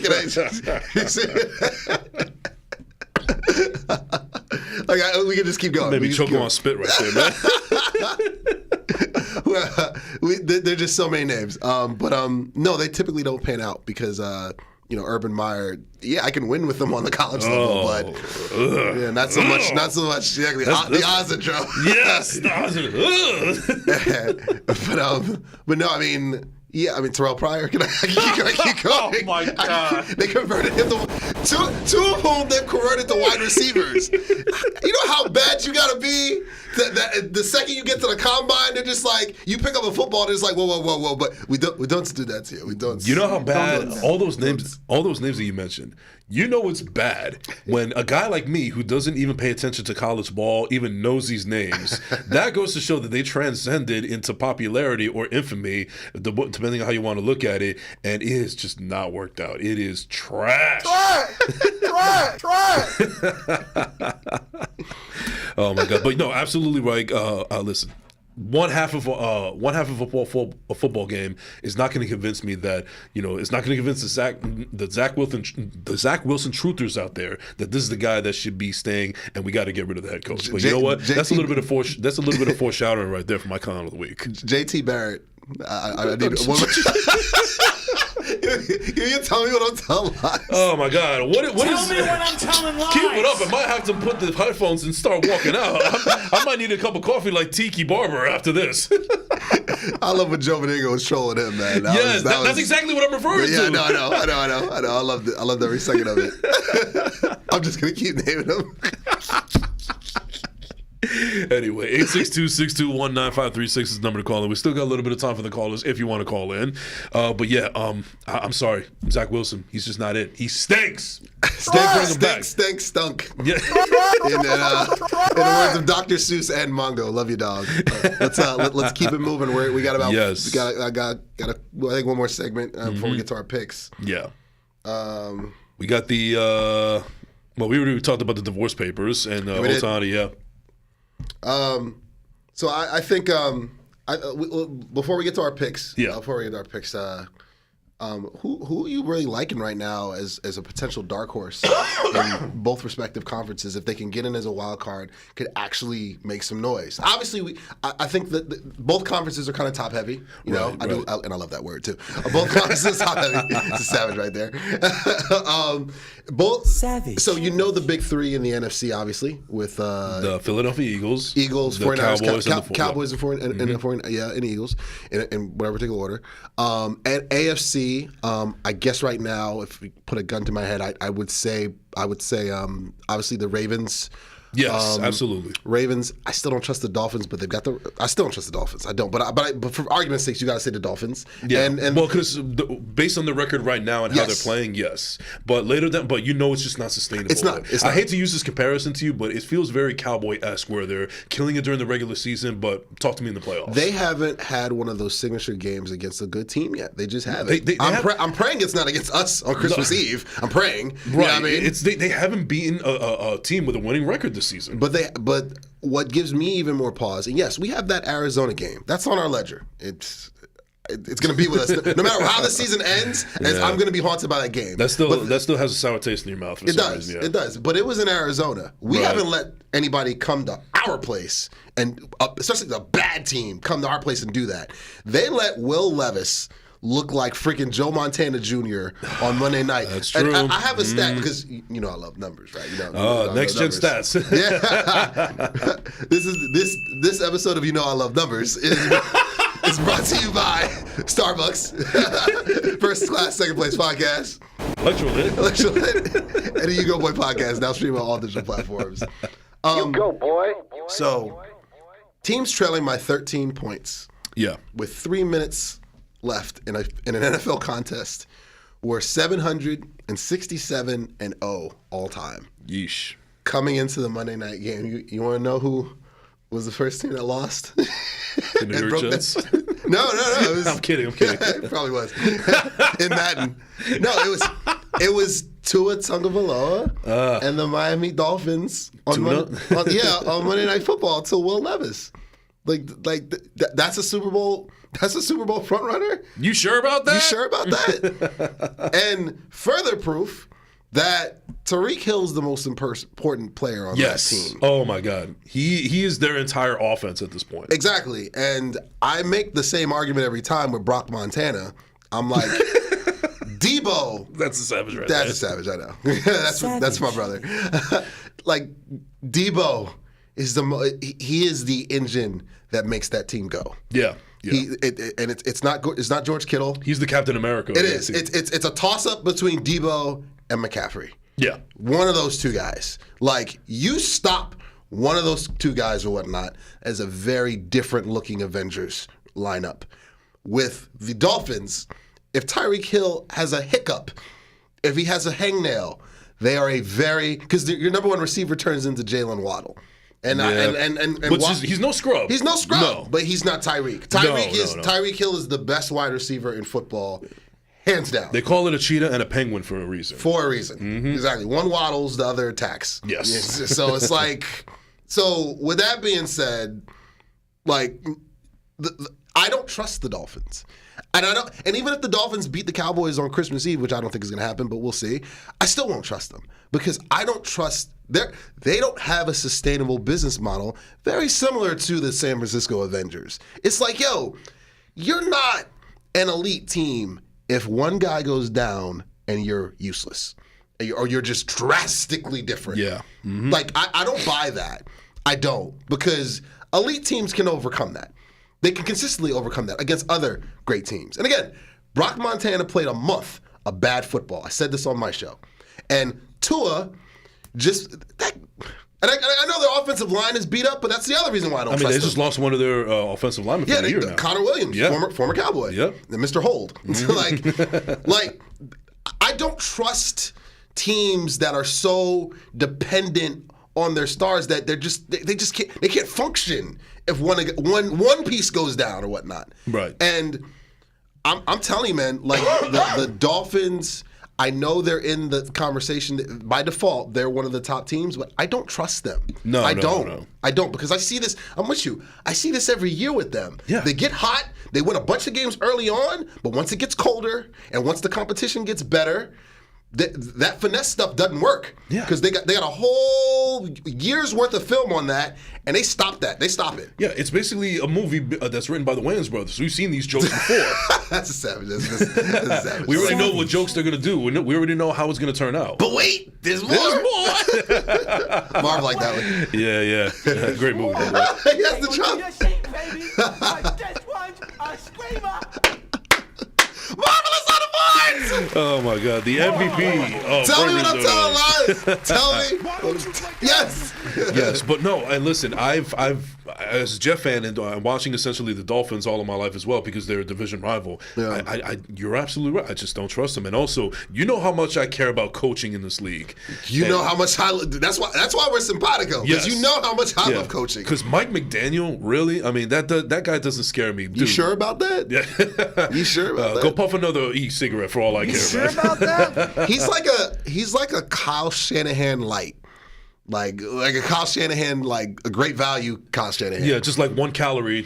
Yeah, Kyle Shanahan 0. He's the empty calorie version of Kyle Shanahan. Exactly. And I don't even trust Kyle Shanahan because he's like well, because he hasn't won the big one yet. Not just that, but bro, I've seen you blow Super Bowl leads as an OC. I've seen you blow Super Bowl leads as a head coach. Like he went 2 for 2. That's hard to do, bro. Yeah. To like blow a Super Bowl lead. A 25-point lead as an OC, only to blow a double-digit lead as a head coach. I know it was against Patrick Mahomes. It's kind of what he does. He comes back in Super Bowls, but still, man.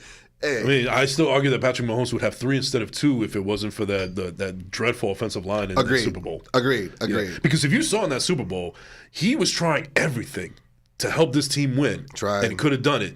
But he had no help around him. When you lose both your tackles going into a game, left and right. Yeah. Like I think he ran something crazy. He scrambled for like. Yes, I remember that play. Some wild I remember the play, and I remember they tallied it up the next day on Next Gen Stats. Your favorite show. Exactly. He scrambled for like 150 yards just to like buy time to make stuff happen. I'm just like that wasn't fair, man. Right. That wasn't fair. But going back to coaching, we discussed this either between the Ravens or the Dolphins right now.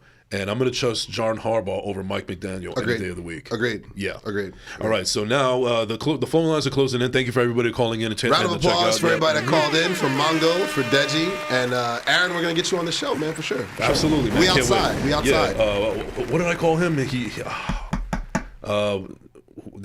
Because he looks like that wide receiver that used to play for the Dolphins and the Browns. Oh, Jarvis Landry. Yeah, that's it. Jarvis Landry's little brother. That's he who does he is. have the Jarvis Landry hair. All right, so let's kick it off next to our predictions. Yes. Going into the season. So, oh man, can you imagine if we actually covered that Thursday night game? That's a savage. That's savage. We don't. Oh my God, what a disaster! I mean, God, 63-21. 63-21. I think mind you, Staley is a defensive coach. Yes, exactly. Defensive genius, my ass. I'm sorry. Anyway, let's get back into our predictions. Bro, they were trying to get him fired. Yeah, but you know what's interesting also is that we actually have a game going on right now. Oh, yeah, it's the triple header. It's the Saturday triple header. Yeah. Right now we got the Vikings and the Bengals right now. Right now the Vikings are up 7-3. Yeah, Kurt Browning. Kurt Browning? Jake Browning. Kurt Browning is the figure skater. Kurt Warner. No, Kurt Browning's a figure skater. What the hell's wrong with me? You sure about that? You sure about that? Kurt Browning, Scott Hamilton, Nancy Kerrigan. Right. You sure about that? Tanya Harding. I'm over here naming figure skaters. Oh my God. Right. Well, all right. So I guess since we have Saturday games, let's cover up one of these Saturday games. And I know that Kamal and Ez from Free Gems Podcast are watching right now, so shout out to them and the Steelers. So they got a game later on tonight at 4:30 with the Steelers at the Indianapolis Colts. Watt is playing.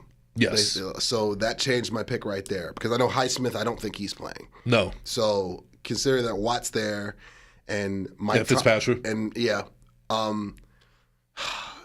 Mitchell Trubisky starting though. Like, and that. But also Gardner Minshew is starting. Yeah. I mean, who would I take? I take Mustache Man over whatever Trubisky's got going on. But I don't know if even Mustache Man can survive T.J. Watt. Yeah, and again, coaching. Mike Tomlin over coaching makes. I would pick the Steelers if Mitch Trubisky was not quarterbacking. He's that bad that he can supersede the great coaching. But would you be surprised if this was a baseball score? No. Like, we don't do that here. We don't. Don't do that here. There will be a lot of NSFW quarterback play. Yes. And this, you know it. So I'm going to be on set. I'm not even going to be watching this game, thank God. But I don't trust Trubisky, especially on the road, because he played so poorly at home, especially the last two starts against Arizona and the Patriots. I can't unsee that. I'm going to go with Minshew. I'm going to go with the Colts. Okay, and I guess Jonathan Taylor will have a pretty decent game as well. Yeah, if he plays. I know he's been banged up, but if he plays, yeah. Right. If they could survive T.J. Watt, that is. Yeah. I would just triple team him all games. All right, so here's another. Oh, okay. Let's do it. Yeah. Come on, do it. do it. All right, Aaron from Miami, Jarvis Landry's brother. What's going on?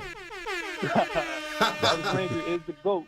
I want y'all to remember that. Jarvis Landry is the GOAT. He's the GOAT. We outside, man. Shout out to the GOAT right there.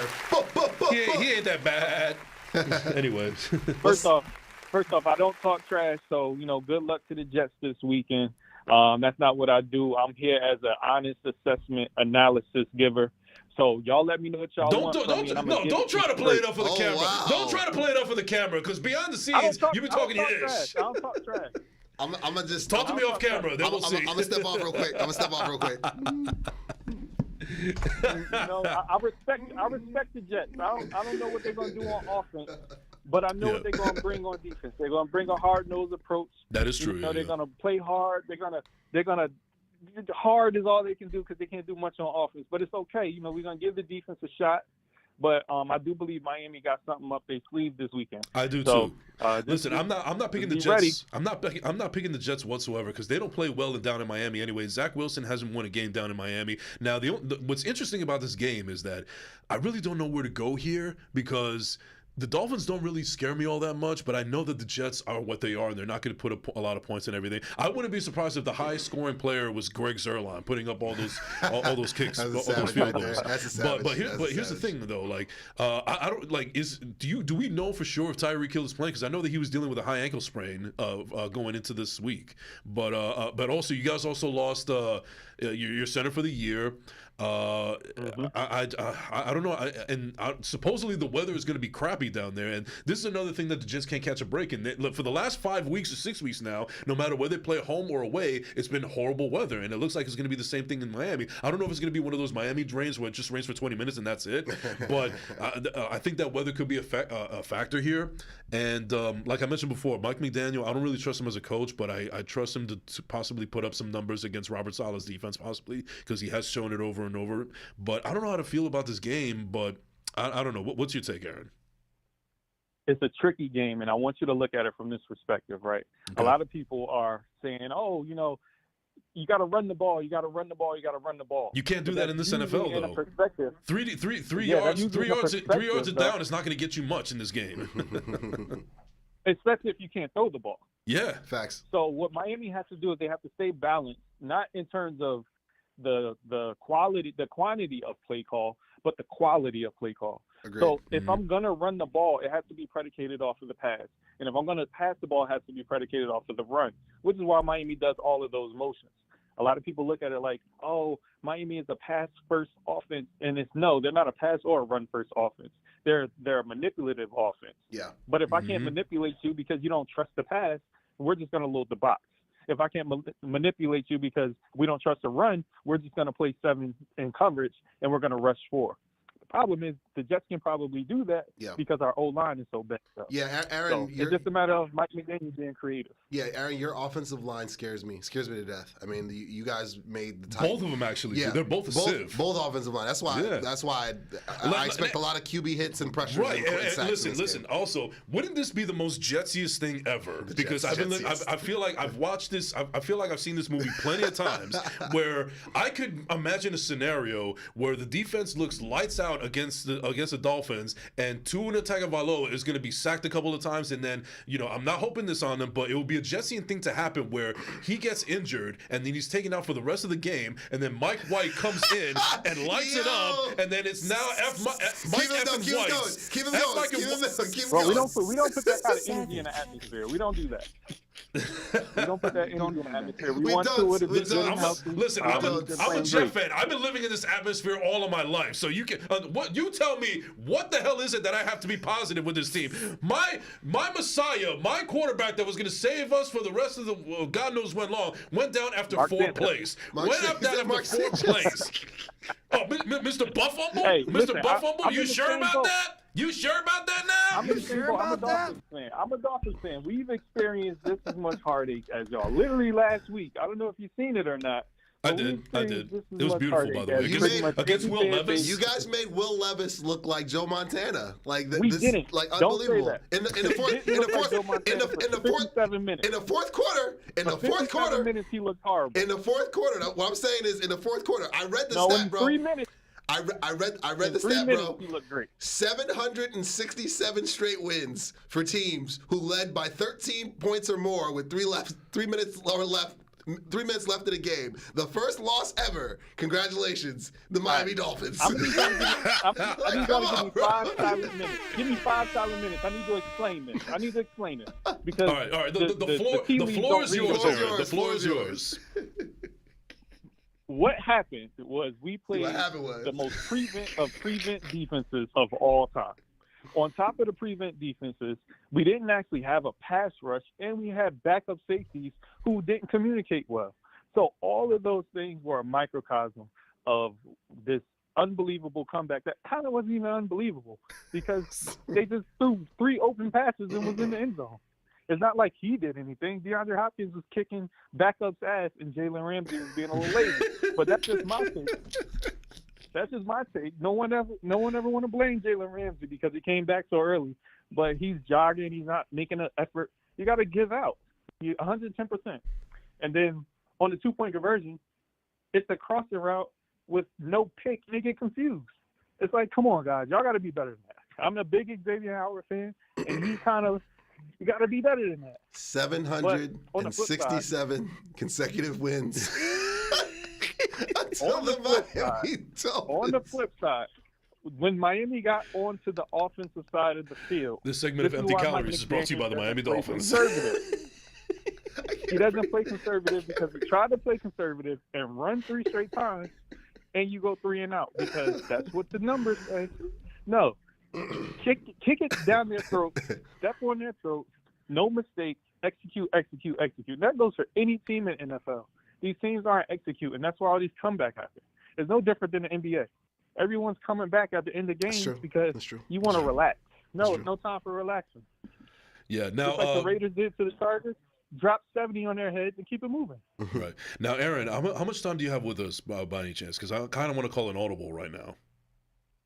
Go ahead, call an audible. All right, cool. Because we're already in the middle of our pick segments, and I figured, like, why don't we just add Aaron to this conversation as well? If you want to join us on our pick segments. Yay! Sweet, right, sweet. Cool, how many more games we got? All right, so we already covered the Steelers and the Colts. What do you think about that game? That might be a baseball score right there between these two quarterbacks. Yeah, I was thinking 0-3, like the Vikings and the Raiders. That's a savage. That's a savage right there. That's a savage. Yeah. Well, I guess the next game that we're going to cover up. I'm sorry, go ahead. Honestly, I think the Colts are like the Jaguars a lot, where you don't know what you're going to get every week. That's facts, right? But then the Steelers are also like the Colts and the Jaguars, so it's like I don't know. It's a Spider-Man meme. You're mediocre. You're overrated. Yeah, so actually, here's an interesting game that coming up later on today. This is Saturday Night Football, 8:15. You got the Denver Broncos at the Detroit Lions. And the reason I say this is an interesting game is because at the beginning of the season, these two were starkly different, where it looked like Denver was a shell of themselves, and Sean Payton was the wrong choice to hire as the coach, and then Dan Campbell was looking as the early candidate for Coach of the Year. But now, the Lions have kind of fallen off the cliff a little bit. Broncos look like they kind of figured it out right now, so I don't know where to go with this game. And these are two coaches that I highly respect as well.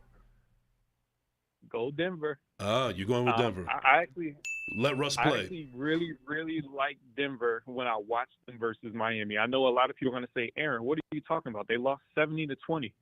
The game was a lot closer than people actually watched because a lot of people didn't watch the game. Because I'm a Dolphins fan, I've seen what Denver did on offense. And what they did on defense was, it just so happened that Miami's scheme was better that day. And they were gashing you for 70 yards. But if you turn that 70-yard completion or that 70-yard run into a 7-yard run, it's a different game. It just so happened that they got their asses beat. But Denver played hard that day. And Denver has been playing that way for the whole year. Even last year, every game was close. It's not like they're getting, aside from that game, blown out of the building. They're playing teams close. And they're a lot tougher than people like to give them credit for. And that's how you get your asses beat, because you're not trusting that Denver is going to come in there and smack you in the mouth, but that's the way that they play. Right. Okay. So as far as this game is concerned, I actually think that I don't know, for some reason something's telling me to go with the Lions here, because I feel like they haven't been, the Lions of earlier, they haven't been biting off anybody's kneecaps recently. But I think they're tired of this losing streak that they're on right now. I think they want to get back into the swing of things. I think that Dan Campbell's going to motivate them. He's going to light a fire under them again. And I think that the Broncos are actually a little bit riding a high right now, where they seem to have figured it out. They're trying to go for that playoff push and everything. But I think it's a little bit too much for them to handle. And it's also home at Detroit. So I don't know. I think I'm going to give this one to Detroit, honestly. Yeah, I'm gonna. Who's home?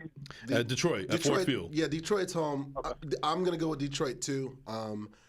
I don't really trust the Lions right now. That loss to the Bears, that's a bad loss right now. That's It's a really bad loss, and I can't. That's like going on a date with a 10, noticing that she doesn't cook. Yeah, or she has very bad feet. Yeah, like awful. Yeah, like in Boomerang. Yes, yeah, like web feet the whole night. Best movie of all time. Yes, agreed. Halle Berry. I love that movie. Still in love with Halle Berry. Got to coordinate. Yeah, and I still can't. I've said it for weeks. I can't unsee what the Ravens did to the Lions a few weeks back in Baltimore. I can't unsee that. I don't trust them right now. I don't. But I'm gonna have to pick them because I think that they're at home, and they understand that they still have a legitimate shot at the 2 seed. They're 9-4 right now. They're 9-4. They're only a game out of a 4-way tie with the Cowboys, Eagles, and 49ers for possibly the 1 seed. So I think they're going to play with a sense of urgency at home, and I'm picking them to win in dramatic fashion. But I look at Denver as an opportunistic defense. Yeah. Their biggest thing is turning the ball over. Anybody can get beat if you turn that ball over and if you get your pass rushed. So Jared Goff, Cam said you're a game manager. Let's see if you can manage this game and get this W.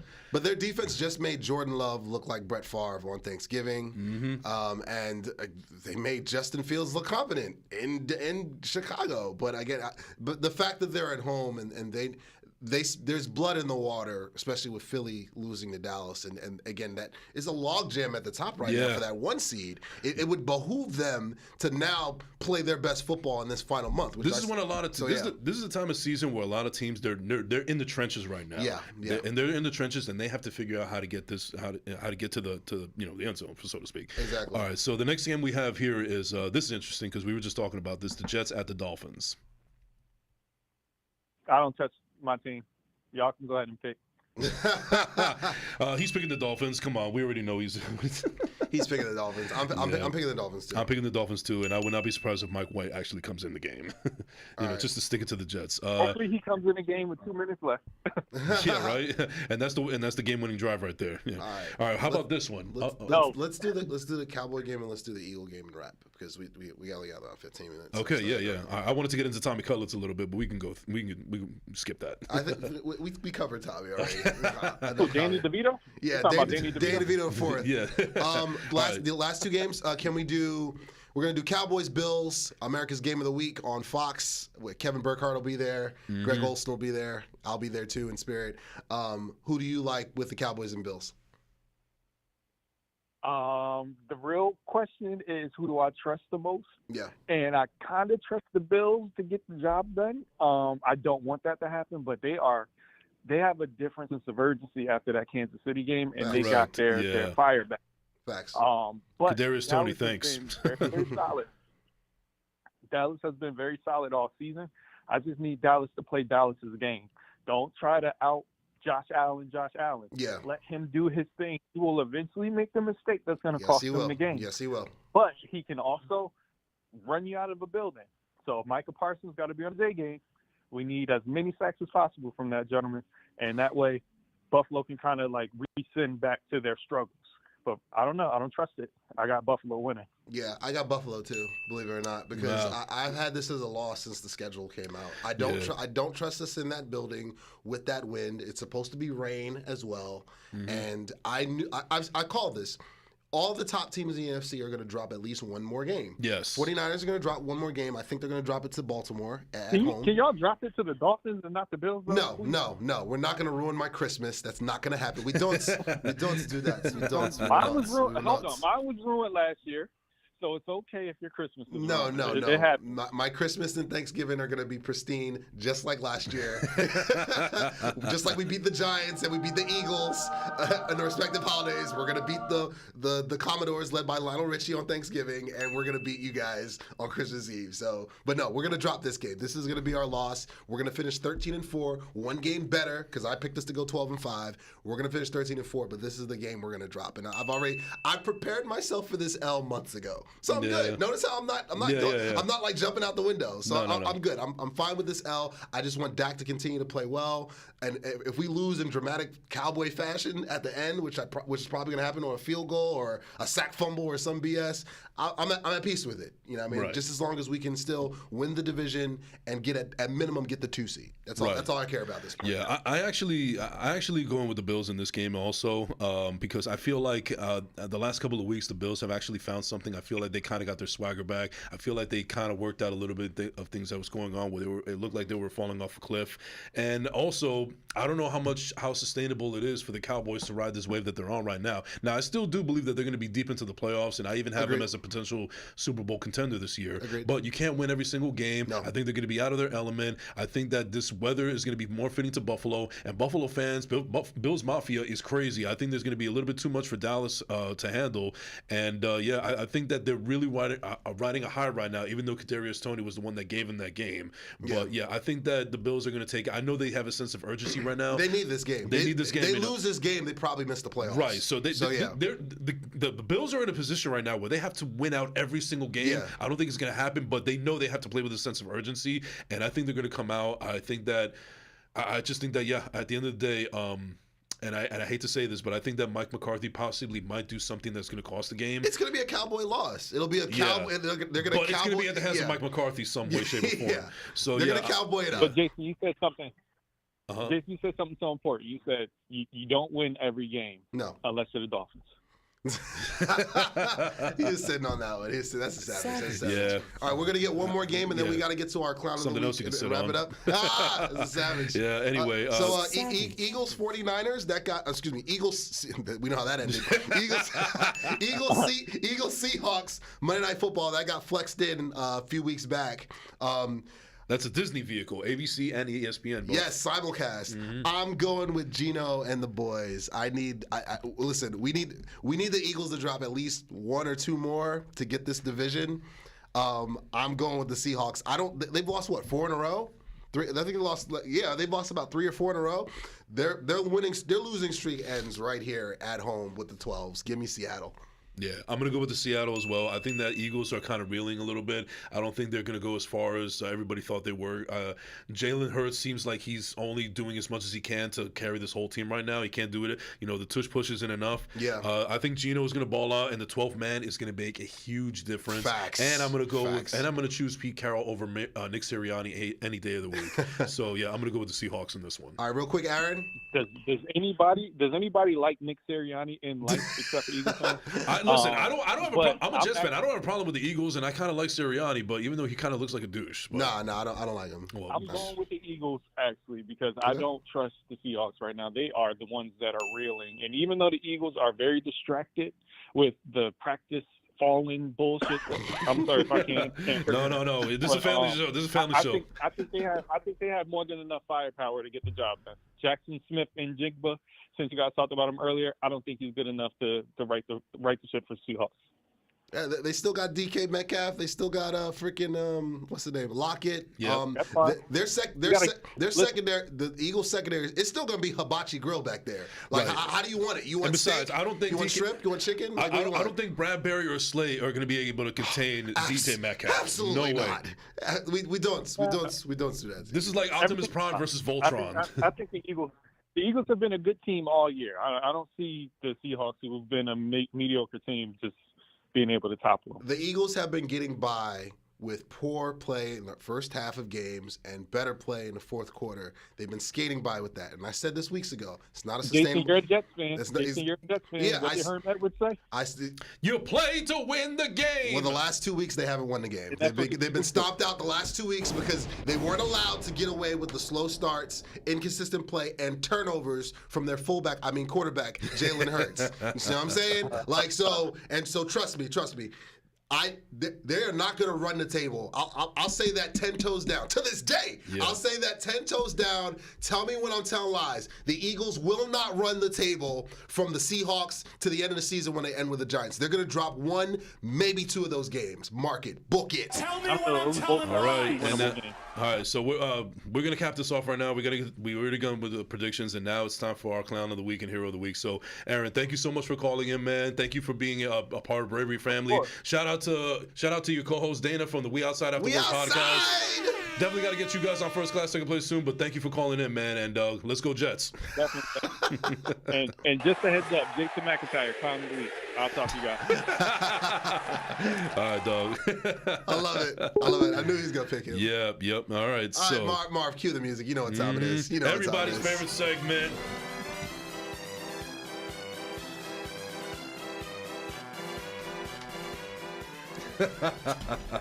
All right, Ugo, please take it away with your clown of the week, or clowns, I got plural. clowns. I got clowns. 'Tis the season to be jolly. I got clowns. I got two of them. The first one is the first two-time clown of the week. The first two-time clown of the week. Dan Orlovsky, come on down. I knew you couldn't. You just couldn't stay away, bro. You just couldn't stay away. You had to pick up the mask. It's about sending a message. Like you just had to. This bozo with a capital B said that interceptions are basically a good thing now. The fact that Josh Allen is a turnover machine, he justified it with Matt Stafford winning a Super Bowl 2 years ago, led the league in interceptions. Patrick Mahomes being and Carolina didn't even give you a call. Exactly. Patrick Mahomes was top three, I believe, finished second or third in interceptions, and he won the Super Bowl last year. But he's basically saying the interceptions are good for the generational guys. But anyone else, though, it's a problem. So he encourages Josh Allen to continue to throw his picks because he's good enough to overcome it. Meanwhile, the same bozo last year was dragging Dak Prescott through the mud along with a couple other quarterbacks who were turning the ball over, saying that I don't trust him or what now. So Josh Allen has the most interceptions in the NFL as a starting quarterback since 2016 by a wide number and a wide margin. I know he's a generational guy, but interceptions are not a good thing. Like giving the ball away, putting your team at a disadvantage, it's not a good thing, and it's not a sustainable business model. Again, we'll look at the Eagles with Jalen Hurts. Need I say more? So Dan Orlovsky, congratulations, you clowned yourself. That's number one. And number two, I knew this guy was going to make his appearance. It was just a matter of time. Yes. It's a matter of time. Is that who you think? Is that who you think? Is that who you think? Rob Parker. Come on down. Oh man, he was stuck in traffic in the clown car, but his counterpart Chris Broussard, he's already had the mask and donned the mask. But Rob Parker, it's about that time. He basically said on The Odd Couple, I watch it all the time because it's on Faux Sports on YouTube, and it's just my favorite, and it's good entertainment. Two legendary Cowboy haters, two legendary Dak haters, two legendary haters of Lamar Jackson, of Tom Brady. The list goes on. Rob Parker basically said that if Dak Prescott wins the MVP this year, or if Brock Purdy wins the MVP this year, it'll be by default. Bro, what are you talking about, man? Yeah. Can I get like two more of those? Can I get two more of those? What are you talking about, man? Like I think that's Russell Westbrook too. So basically, his logic is Dak will win the MVP, or Purdy will win the MVP, mainly Dak, is because Mahomes is having a down year, Allen's having a down year, Burrow's hurt, Lamar is up and down, and Tua's up and down. So basically, he's only having a good year because he's outplaying generational guys. Yeah. Tell me what sense that makes, bro. That's crazy. That is one of the stupidest takes I've ever heard in the history of. I put his nomination in for Clown Hall of Fame after that one. Okay. I had to. His purple jacket is on the way. Well, basically saying the only reason he would get the award is because he's outplaying players that are quote unquote better than him. What do you mean? What do you mean? I explained it to my brother. He was speechless. He was like, "Wait a minute. So he's playing better? So he doesn't deserve the award?" Like What? No. Rob Parker, you are a bozo and a half. Congratulations. You clowned yourself. Let's not forget that little cornball brother moment that he had at ESPN. Yes, cost him his job. That cost him. That is Clown Hall of Fame worthy right there. From a long time. He's already in the Clown Hall of Fame. Yeah. What am I talking about? I forgot all about that. Wait. Yes. Go on. He's been waiting all week for a Clown of the Week. As the kids say, I'm choosing violence today. All right, so everybody knows in this metropolitan area of New York, New Jersey, Connecticut, what do you want to call, that WFAN has been the flagship leader in sports radio for the longest time ever since Mike and the Mad Dog, one of the greatest sports shows of all time. And now they seem to have fallen off the cliff because they're trying to follow the trajectory of faux sports and worse takes and so on and so forth. So they've fallen off the cliff. And this is a guy that kind of hurts me that I have to nominate him as Clown of the Week, but he has turned into such a clown with this whole shift that has gone on with WFAN for so long that I can't even watch his show anymore or listen to it because it is just so clownish, and he has one of the worst co-hosts ever in the history of sports show talk. So, one Brandon Tierney, who actually had the audacity to tweet out, he's a diehard Jets fan and Yankee fan like me, but he has become a hot take clown in the last couple of months. And right now, he actually tweeted out after that Jets victory over the Texans, Zach Wilson will prove to be a much better quarterback in the NFL than Robert Saleh will be as a head coach. Robert Saleh and both Zach Wilson have both been in their respective positions for the last 2.5, almost 3 years now. Robert Saleh's defenses have proven to be really stout. He has had the defensive Rookie of the Year in Sauce Gardner, and now you also had in Garrett Wilson, but you know what? The OC is not with the Jets anymore now because of that. And he has shown that he has been able, with the exception of his rookie year, where they had the worst defense in the league, in season 2 and season 3 of his tenure, they have been top 5 and top 10 in defenses, whereas Zach Wilson, in almost year 3, almost complete, he has been benched 4 times. He is not liked by his teammates. He has to prove that he has to belong in the league. I can't even talk right now because it got me so worked up on how the stupid takes like this happen. Oh my God. Brandon Tierney, I don't know what your gripe is with Robert Saleh. Maybe you're jealous because he has a more beautiful bald head than you do. Maybe you're the fact that you wish you could be in his shoes. Maybe because you're trying to be a Joe Beningo Jr. with your hot takes, which is actually trash because Joe Beningo is a legend and he means what he says. He doesn't just say things out of a vacuum. Brandon Tierney, I used to like you. I used to be a fan, but you have become a big clown of proportions, saying that Zach Wilson would be a better quarterback than Robert Saleh will ever be in the league. Robert Saleh has already shown that he is a viable NFL head coach in this league, where Zach Wilson is about to be in the Canadian Football League by this time next year. You are a clown. I can't take it. Emotional damage. Take that, Brandon Tierney, with your bald head. Boom! Emotional damage. Tell me what I'm telling lies.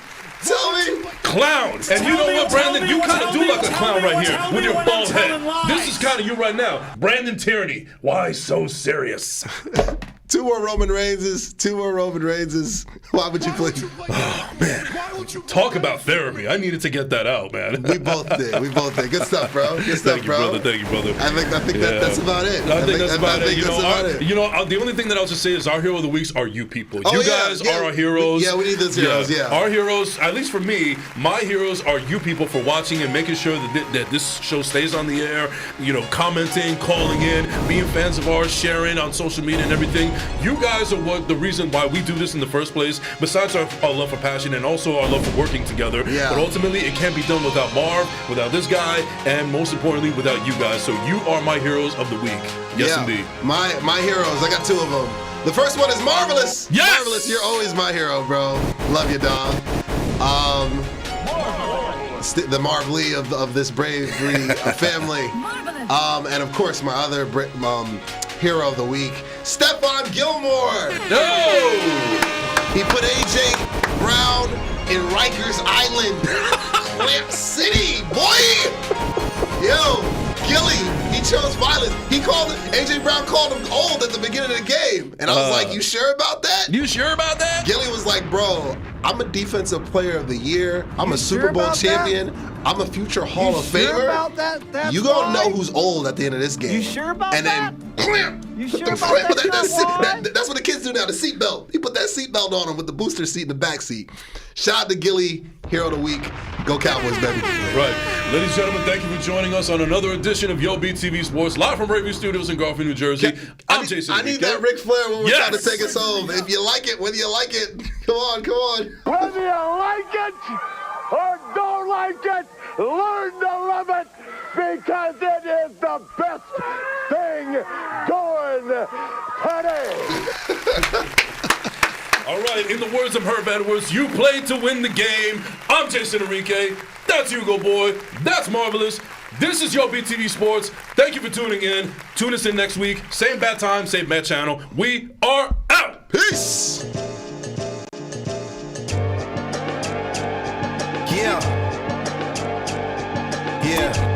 I ain't gonna say who's on the beat, cause you should know that by now. Check it. Hey, yo, music's on my mind, like my 5950, I ain't lying. Check it. Yo, this ain't a fitted song, this a get with it. Yo, what up? Boo me, cheer me, love me, hate me, you all do it.